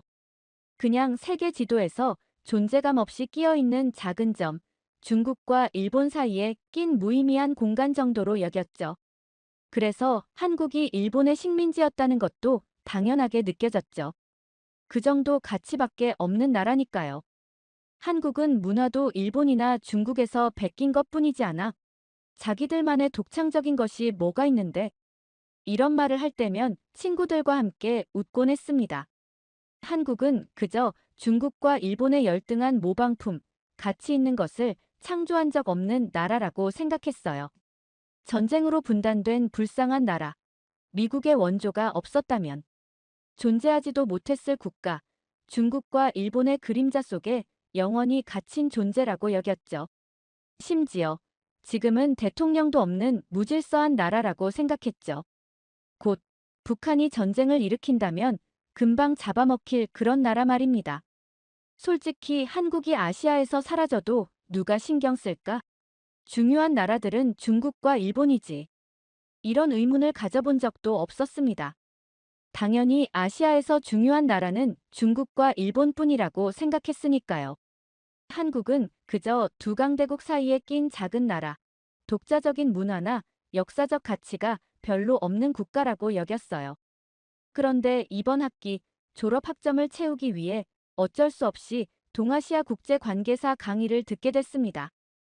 다른 수업은 모두 마감되었고 이 수업만 자리가 남아 있었죠.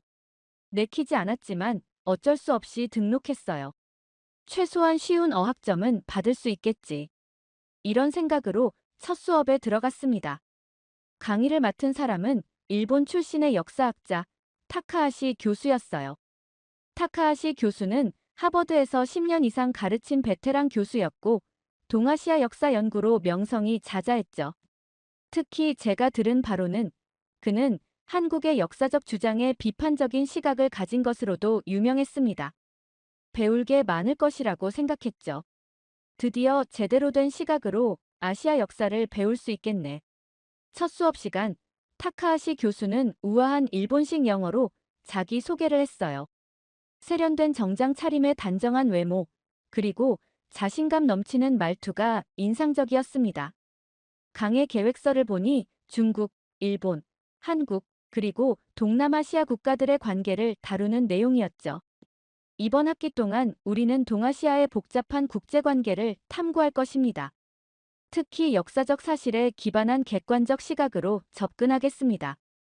타카하시 교수의 말에 저는 고개를 끄덕였어요. 객관적 사실이라니 당연히 한국보다는 일본과 중국이 역사적으로 더 중요했을 테니까요. 수업이 진행될수록 타카하시 교수는 중국과 일본의 역사적 중요성을 강조했고 한국에 대해서는 중국 문화의 전달자 정도로만 언급했습니다. 뭐 예상대로네. 저는 그의 강의에 별다른 의문을 품지 않았어요. 오히려 제 기존 생각을 확인시켜주는 것 같아 안심했죠. 강의실에는 몇몇 한국인 학생들도 있었는데 그들의 표정이 불편해 보일 때마다 저는 속으로 생각했습니다. 감정적이라더니 역시 그렇군. 타카하시 교수는 종종 한국에 관한 주제가 나올 때마다 살짝 비꼬는 듯한 말투를 사용했어요. 한국은 항상 피해자 의식을 갖고 있죠.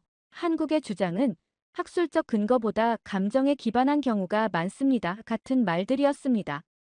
이런 말을 들을 때마다 저는 역시 한국이란 나라는 그렇지라고 생각했죠. 수업을 들으면서 제 마음속에는 한국에 대한 편견이 더 깊어졌어요. 학술적으로 존경받는 교수의 말이니 틀림없이 사실일 거라고 믿었습니다. 그렇게 6주가 흘렀죠. 한국에 대한 제 생각은 점점 더 부정적으로 변했습니다. 역사적으로 중요하지 않은 나라, 중국과 일본 사이에 낀 작은 나라, 객관적인 시각 없이 감정적으로만 반응하는 나라. 이런 이미지가 제 머릿속에 단단히 자리 잡았어요. 타카하시 교수는 매 수업마다 이런 시각을 더욱 강화시켜 주었습니다. 그는 언제나 객관적인 학문적 관점이라는 명목하에 한국의 역사적 주장을 하나씩 반박했어요. 그리고 저는 그의 모든 말을 의심 없이 받아들였죠. 한국은 자신들의 문화적 정체성을 과장하는 경향이 있습니다. 예를 들어, 많은 문화유산들이 사실은 중국이나 일본에서 유래했죠. 이런 교수의 말에 저는 고개를 끄덕이며 열심히 노트에 적었습니다. 한국인 학생들의 얼굴이 붉어지고 불편해하는 모습이 보일 때마다 저는 그저 진실을 받아들이기 힘들어하나 보다라고 생각했어요. 그렇게 반학기가 지났고 강의 주제는 점점 더 현대 이슈로 옮겨갔습니다. 역사적 배경에서 현대 동아시아의 국제관계 문제로요. 특히 영토 분쟁, 역사 교과서 논쟁, 전쟁 피해자 보상 문제 등이 다가오는 수업의 주제였죠. 교수는 다음 수업 주제를 예고했습니다. 다음 시간에는 동아시아의 현대 영토 분쟁에 대해 다루겠습니다. 특히 독도 다케시마 문제를 중점적으로 살펴볼 예정이니 준비해 오세요. 저는 독도가 뭔지도 잘 몰랐어요. 그냥 한국과 일본이 다투는 작은 섬 정도로만 알고 있었죠. 하지만 타카하시 교수의 강의라면 틀림없이 객관적이고 학문적인 시각으로 이 문제를 잘 설명해 줄 거라 기대했습니다. 다음 날 강의실에 들어서자 학생들로 가득 찼습니다. 오늘 수업은 특별히 많은 학생들이 참석한 것 같았어요. 타카하시 교수는 평소보다 더 격식 있는 정장 차림으로 등장했고 칠판에는 굵은 글씨로 동아시아의 영토 분쟁이라고 적혀 있었습니다.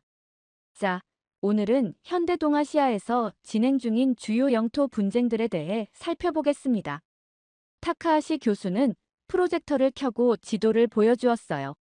처음에는 남중국해 분쟁, 쿠릴 열도 문제 등 다양한 영토 분쟁을 객관적으로 설명하는 듯 했죠. 저는 노트북을 펴고 열심히 필기했습니다. 역시 하버드 교수다워. 그렇게 생각했어요. 그런데 갑자기 슬라이드가 바뀌며 동해 한가운데 작은 섬의 사진이 나타났습니다. 독도 다케시마라는 제목과 함께요. 이제 한국과 일본 사이에 가장 민감한 영토 분쟁 중 하나인 독도, 일본명 다케시마 문제를 살펴보겠습니다. 타카하시 교수의 목소리가 미묘하게 달라졌어요. 더 단호해지고 감정이 섞인 듯한 느낌이었죠. 그의 눈빛도 달라졌습니다. 저는 이런 변화를 감지하고 고개를 들었어요. 독도는 역사적으로나 국제법적으로 일본 영토입니다. 한국이 불법 점거하고 있는 것이죠. 타카하시 교수가 단언하듯 말했습니다. 순간 강의실이 술렁였어요. 대부분의 학생들은 의아한 표정이었지만 일부는 교수의 말에 공감한다는 듯 고개를 끄덕였죠. 저도 그중 하나였습니다. 당연히 일본이 역사적으로 더 중요한 나라니까 한국이 불법으로 차지한 거겠지라고 생각했어요. 1905년 시마네현 고시에 따라 일본은 다케시마를 공식적으로 영토에 편입했습니다. 이는 국제법상 정당한 영토 편입 절차였죠. 타카하시 교수는 계속해서 역사적, 법적 근거를 제시하며 독도가 일본 영토라고 주장했어요. 그의 논리는 매우 확신에 차 있었고 학생들은 그의 말을 의심 없이 받아들이는 듯 했습니다. 저 역시 그랬어요. 한국은 제2차 세계대전 이후 이 섬을 불법적으로 점거했습니다.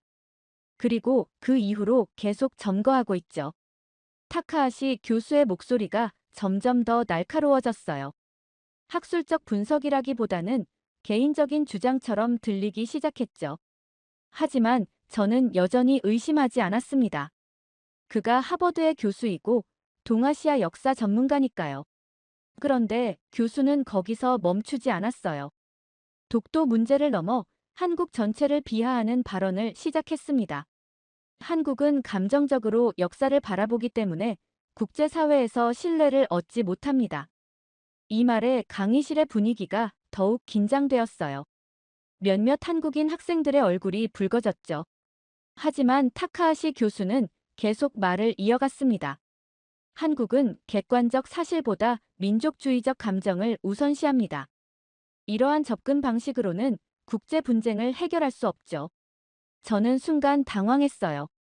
하버드의 강의실에서 그것도 저명한 교수가 이렇게 노골적으로 한 나라를 비하하는 발언을 하다니요. 지금까지 타카하시 교수의 말을 무비판적으로 받아들였지만 이건 좀 지나친 것 같다는 생각이 들었습니다. 강의실 안은 묘한 긴장감으로 가득 찼어요. 일부 학생들은 불편한 표정으로 서로를 쳐다봤고 다른 학생들은 열심히 필기를 계속했죠. 저는 그동안 한국에 대해 가졌던 자신의 편견이 타카하시 교수의 개인적인 감정에 영향받은 것은 아닐지 잠시 의문이 들었어요. 그때였습니다. 강의실 앞줄에 앉아있던 한 한국인 여학생이 천천히 손을 들었어요. 그녀는 침착한 표정이었지만 눈빛에는 단호함이 깃들어 있었습니다. 타카하시 교수가 한국을 비하하는 발언을 이어가는 동안 강의실 앞쪽에서 한 여학생이 조용히 손을 들었습니다. 그녀는 단정한 정장 차림의 긴 검은 머리를 가진 동양인 학생이었어요. 그녀의 표정은 차분했지만 눈빛에서는 강한 결의가 느껴졌습니다. 교수는 그녀를 발견하고 잠시 말을 멈췄어요. 강의실의 모든 시선이 그녀에게 향했습니다. 저도 호기심 어린 눈으로 그녀를 바라봤죠. 네, 질문이 있나요? 타카하시 교수가 약간 거만한 목소리로 물었습니다. 그녀는 천천히 일어났어요. 강의실은 완전한 침묵에 휩싸였습니다. 제 이름은 이지윤입니다. 그녀의 목소리는 조용했지만 강단이 느껴졌어요. 영어 발음이 완벽했고 자신감 있는 태도가 인상적이었습니다. 교수님, 지금 하신 말씀은 역사적 사실과 맞지 않습니다. 그녀의 말에 강의실 전체가 순간 정적에 휩싸였어요. 학생들은 놀란 표정으로 서로를 쳐다보았고 일부는 흥미롭다는 듯 고개를 들었습니다. 저는 그녀의 대담함에 놀랐어요. 하버드의 유명한 교수에게 감히 틀렸다고 라는 생각이 들었죠. 타카하시 교수는 코웃음을 치며 말했습니다. 아, 한국 학생이군요. 감정을 배제하고 객관적인 시각을 가져야겠죠? 그의 말투에는 비웃는 듯한 뉘앙스가 담겨 있었어요.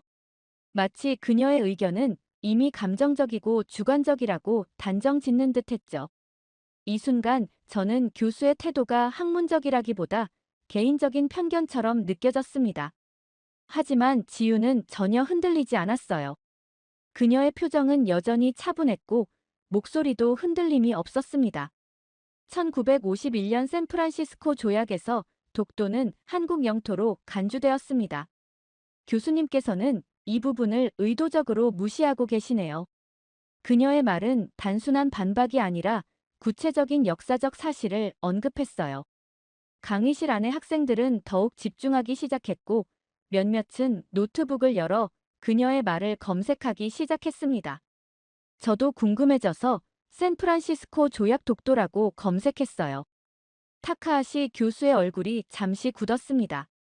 그는 명백히 당황한 기색을 보였지만 곧 태연한 표정을 지으며 반박했어요. 하지만 조약에서 독도가 명확히 한국 영토라고 명시되지 않았어요. 그 말은 독도가 한국 땅이라는 증거도 없다는 것이죠. 교수는 자신의 전문성을 내세우며 자신감 있게 말했지만 그의 목소리에서 미세한 불안감이 느껴졌습니다. 이전처럼 완벽하게 통제된 어조가 아니었어요. 지유는 잠시 생각하더니 차분하게 대답했습니다. 그렇다면 조약에 명시되지 않은 모든 섬이 주인 없는 땅이 된다는 말인가요? 그녀의 질문은 단순하면서도 교수의 논리를 정확히 공격했어요. 강의실이 다시 술렁였습니다. 학생들은 서로 작은 소리로 이야기를 나누기 시작했고 몇몇은 감탄하는 듯한 표정을 지었습니다. 저는 점점 지윤의 논리에 끌리기 시작했어요. 처음에는 그냥 감정적인 한국 학생의 반발이라고 생각했는데 그녀의 질문은 놀라울 정도로 논리적이었죠. 특히 교수의 주장을 그대로 받아들여도 그 논리적 결함을 지적한 방식이 인상적이었습니다. 타카하시 교수의 얼굴이 살짝 붉어졌어요. 그는 명백히 당황한 기색이었지만 여전히 전문가로서의 권위를 유지하려 노력했습니다. 물론 그렇지 않습니다. 하지만 독도의 경우 일본이 1905년부터 실효적으로 지배해왔다는 역사적 증거가 있어요. 교수는 주제를 살짝 바꾸며 반격을 시도했습니다. 하지만 지유는 이미 학생들의 관심을 사로잡은 상태였어요. 강의실 전체가 그녀의 다음 반응을 기다리고 있었죠. 저는 그동안 한국에 대해 가졌던 편견이 조금씩 흔들리는 것을 느꼈습니다. 이 학생은 정말 감정적이지 않아. 오히려 교수보다 더 논리적인 것 같은데? 라는 생각이 들었어요. 지윤의 논리적인 반박에 강의실의 분위기가 미묘하게 바뀌기 시작했어요. 학생들은 이제 단순히 교수의 말을 받아 적는 대신 두 사람의 논쟁을 주의 깊게 지켜보고 있었죠. 저도 고개를 들고 집중하기 시작했습니다. 처음으로 한국에 대한 제 편견이 흔들리는 것을 느꼈어요. 타카하시 교수는 잠시 침묵했다가 다시 자신감 있는 태도로 반박을 시도했습니다. 일본은 1905년부터 독도를 실효적으로 지배하고 있었습니다. 한국이 이를 강제로 점거한 것입니다. 그의 목소리에는 학자로서의 권위가 실려 있었어요. 마치 이 사실은 이미 학계에서 인정된 것이니 더 이상의 반박은 무의미하다는 듯한 어조였죠. 그는 자신있게 슬라이드를 넘겨 1905년 일본 정부의 공식 문서를 보여주었습니다. 그러자 지유는 피식 웃으며 대답했어요. 그녀의 미소에는 타카하시 교수의 논리적 허점을 꿰뚫어 본 사람의 여유가 담겨 있었습니다. 1905년이면 일본이 한국을 강제 점령하기 시작한 시기죠. 그 논리대로라면 그때 일본이 점령한 모든 한국 땅이 일본 땅이 되는 겁니까? 순간 강의실의 웃음소리가 터져 나왔어요. 몇몇 학생들은 서로를 쳐다보며 미소를 지었고 다른 학생들은 놀란 표정으로 교수의 반응을 지켜봤습니다. 저도 모르게 웃음이 나왔어요. 지윤의 반박은 너무나 명쾌했거든요. 타카하시 교수의 표정이 굳어졌습니다. 그의 이마에 땀이 맺히기 시작했고 안경을 다시 올리며 시간을 벌려는 듯 했어요. 그는 분명히 당황했지만 여전히 교수로서의 권위를 잃고 싶지 않은 듯 말을 이어갔습니다. 그건 다른 문제입니다. 우리는 지금 독도에 대해 이야기하고 있어요. 한국은 역사적으로 독도를 실효적으로 지배한 적이 없습니다. 그의 목소리가 약간 높아졌어요. 더 이상 차분한 학자의 어조가 아니라 자신의 주장을 방어하려는 필사적인 느낌이 묻어났습니다. 강의실 안에 긴장감이 고조되었죠. 그러자 지윤이 강한 어조로 말했습니다. 그녀의 목소리는 여전히 차분했지만 이전보다 더 강력한 확신이 담겨 있었어요.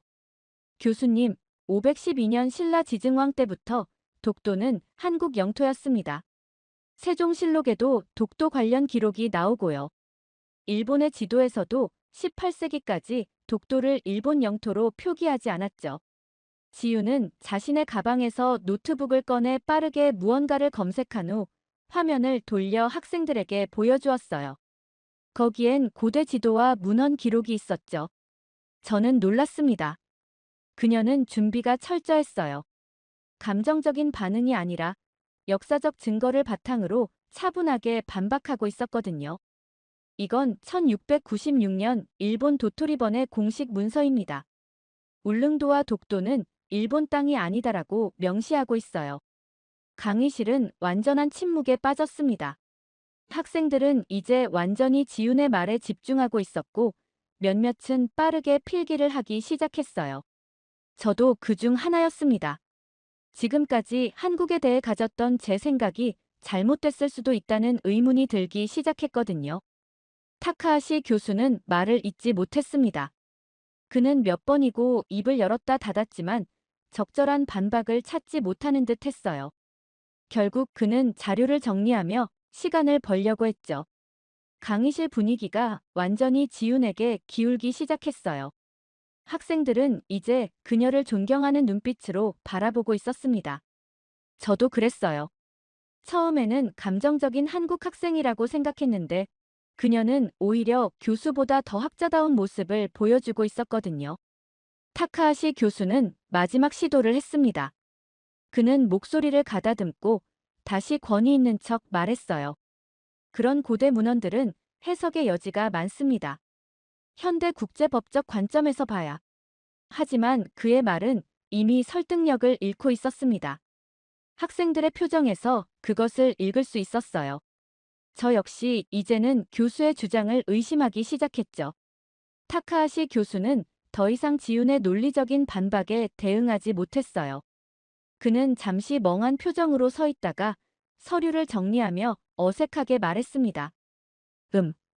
이 주제는 다음 시간에 더 다루도록 하겠습니다. 오늘 수업은 여기까지입니다. 학생들은 놀란 표정으로 서로를 쳐다봤어요. 수업 시간이 20분이나 남았는데도 교수가 갑자기 수업을 끝내다니 전례 없는 일이었죠. 지유는 자리에 앉으며 조용히 노트북을 닫았습니다.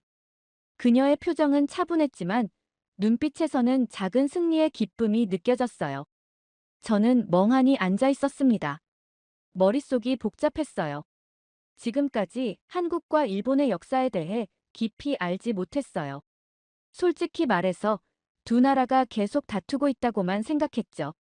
한국이 그저 일본과 중국 사이에 낀 작은 나라, 독자적인 역사적 가치가 없는 나라라고 여겼던 제 생각이 순식간에 무너져 내리는 기분이었습니다.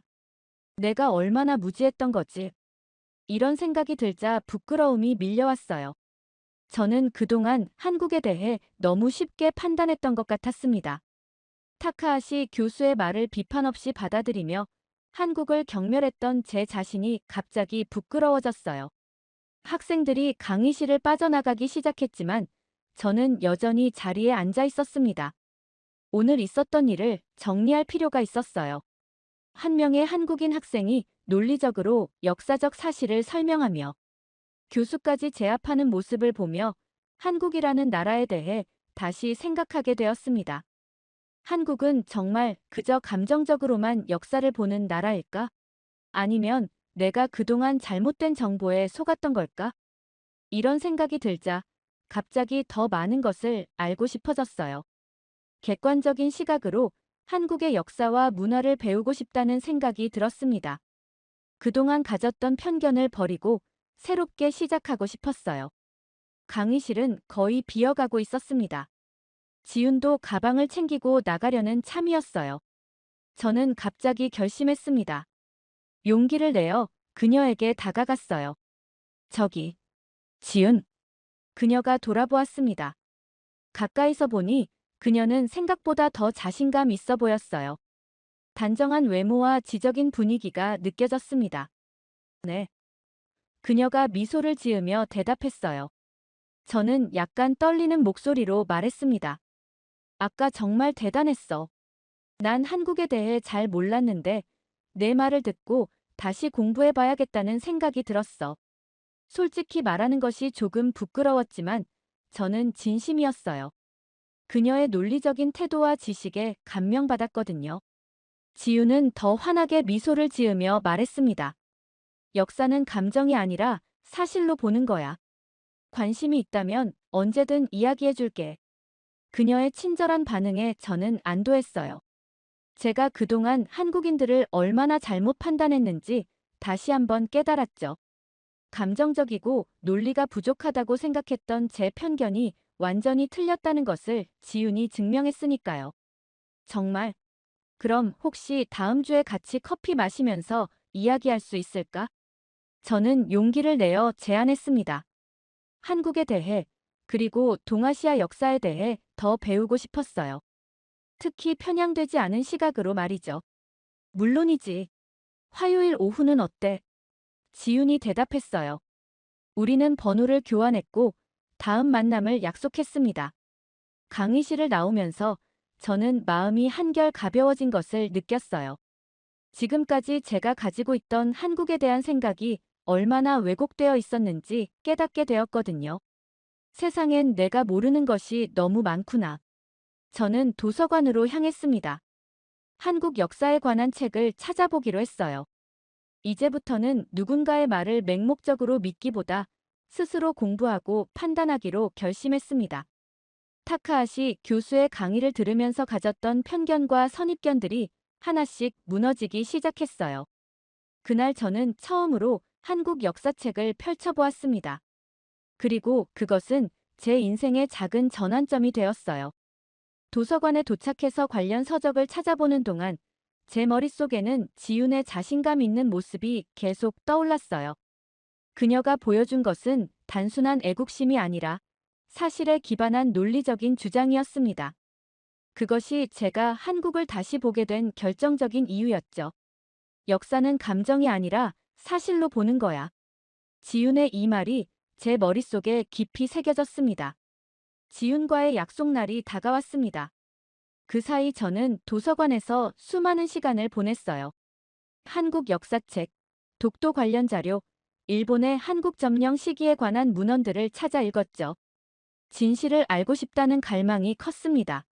마침내 화요일, 약속 장소인 카페에 도착했을 때 지윤은 이미 자리에 앉아 있었어요. 그녀는 미소를 지으며 저를 맞이했습니다. 책을 많이 읽었나 봐. 지윤이 제가 든 책들을 보며 물었어요. 응, 정말 많은 것을 알게 됐어. 특히 일본이 한국을 점령했던 역사에 대해서. 저는 솔직하게 대답했죠. 그날 이후 저는 한국 역사에 대해 더 깊이 공부하기 시작했습니다. 처음엔 단순한 호기심이었지만 점점 진실을 알게 되면서 생각이 바뀌었죠. 독도가 한국 영토라는 역사적 증거들을 발견했습니다. 지윤이 말했던 것처럼 신라 시대부터 한국의 문헌에 독도 관련 기록이 있었고 조선 왕조 시기에도 명확하게 한국 영토로 인식되고 있었던 거죠. 특히 놀라웠던 것은 일본 자신들의 고지도에서도 독도를 일본 영토가 아닌 것으로 표시하고 있다는 점이었어요. 지윤은 제가 가져간 책들을 보면서 더 많은 설명을 해주었습니다. 그녀는 감정적으로 말하는 대신 사실과 문헌을 바탕으로 차분히 이야기했어요. 이런 태도가 저에게는 더 큰 신뢰를 주었죠. 타카하시 교수는 어떻게 됐어? 지윤이 물었어. 수업 스타일이 완전히 바뀌었어. 더 이상 한국에 대한 비하 발언은 하지 않고 객관적인 사실만 다루려고 해. 그날 이후로 자신감이 많이 줄어든 것 같아. 우리는 웃으며 이야기를 나눴어요. 그리고 대화는 자연스럽게 한국 문화로 이어졌습니다. 지윤은 한국의 역사뿐만 아니라 문화, 언어, 예술에 대해서도 많은 것을 알려주었어요. 한국이 단순히 두 강대국 사이에 낀 작은 나라가 아니라 독자적인 문화와 풍부한 역사를 가진 나라라는 것을 알게 되었습니다. 처음엔 한국에 대해 많은 편견이 있었어. 저는 솔직하게 고백했어. 일본과 중국의 그림자 정도로만 생각했거든. 지윤은 이해한다는 듯이 고개를 끄덕였어. 많은 사람들이 그렇게 생각해. 하지만 역사는 누가 더 크게 외치는가에 따라 결정되는 것이 아니라 진실을 말하는 사람이 결국 승리한다는 것을 기억해줘. 그녀의 말이 제 마음 깊이 와닿았습니다. 역사는 권력자나 강자의 것이 아니라 진실을 추구하는 모든 사람의 것이라는 생각이 들었어요. 카페에서 나온 후 우리는 캠퍼스를 걸으며 더 많은 이야기를 나눴습니다. 지윤은 한국의 독립운동, 민주화 과정, 그리고 현대 한국의 발전에 대해 이야기해 주었어요. 그녀의 이야기 속에서 저는 한국인들의 강인함과 끈기를 엿볼 수 있었습니다. 한국이 일제강점기와 한국전쟁의 폐허 속에서 어떻게 오늘날의 경제 강국으로 성장했는지 정말 놀라워. 제가 감탄했어요. 응, 우리는 그걸 한강의 기적이라고 불러. 하지만 그건 기적이 아니라 한국인들의 노력과 희생의 결과야. 그날 이후로 저는 정기적으로 지윤을 만나 한국에 대해 더 많이 배웠습니다. 제 인생에서 한국이라는 나라는 더 이상 희미한 존재가 아니었어요. 오히려 존경과 관심의 대상이 되었죠. 도서관에서 한국 역사를 공부하면서 저는 타카하시 교수의 강의에서 배운 내용들이 얼마나 한쪽으로 치우쳐 있었는지 깨달았습니다. 그리고 진실을 추구하는 태도의 중요성도 배웠어요. 그 경험은 제게 중요한 교훈을 주었습니다. 편견 없이 세상을 바라보는 법, 다양한 관점에서 역사를 이해하는 법, 그리고 무엇보다 진실을 추구하는 자세의 중요성을 말이죠. 그 강의가 있었던 날로부터 한 학기가 지났습니다. 저는 많은 것이 변했어요. 한국에 대한 제 생각은 완전히 달라졌고 역사를 바라보는 시각도 크게 바뀌었죠.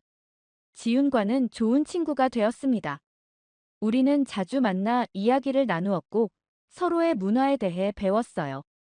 저는 한국어도 조금씩 배우기 시작했고 한국 역사에 대해 더 깊이 공부했죠. 오늘은 타카하시 교수의 마지막 수업이었습니다. 그는 학생들에게 한 학기 동안 배운 것을 정리해달라고 요청했어요. 저는 이 수업에서 가장 중요한 것을 배웠습니다. 제가 말했어요. 역사는 단순한 감정 싸움이 아니라 진실과 논리에 기반해야 한다는 것을요. 강의실이 조용해졌습니다. 저는 그날 지윤이 보여준 모습을 떠올리며 말을 이어갔어요. 지윤이 보여준 침착하고 논리적인 태도는 그 어떤 감정적 주장보다 강력한 힘을 가지고 있었습니다. 그리고 저는 깨달았습니다. 진실을 이야기하는 사람이 결국 승리한다는 것을요. 처음에 저는 한국에 대한 깊은 편견을 가지고 있었습니다. 그저 일본과 중국 사이에 끼인 작은 나라, 역사적 가치도 별로 없는 국가라 여겼죠. 하지만 지윤을 만나고 그녀가 보여준 논리적이고 침착한 모습을 통해 제 모든 편견이 하나둘 무너져 내렸어요. 이제 저는 한국을 완전히 다른 시각으로 바라보게 되었습니다. 독자적인 문화와 풍부한 역사를 가진 자랑스러운 나라로요.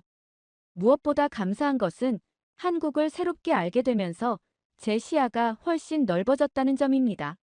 한 나라에 대한 편견이 깨지는 과정은 세상을 바라보는 제 시각 전체를 바꿔놓았어요. 이 모든 변화를 가져다 준 한국, 그리고 지훈에게 마음 깊이 감사함을 느낍니다.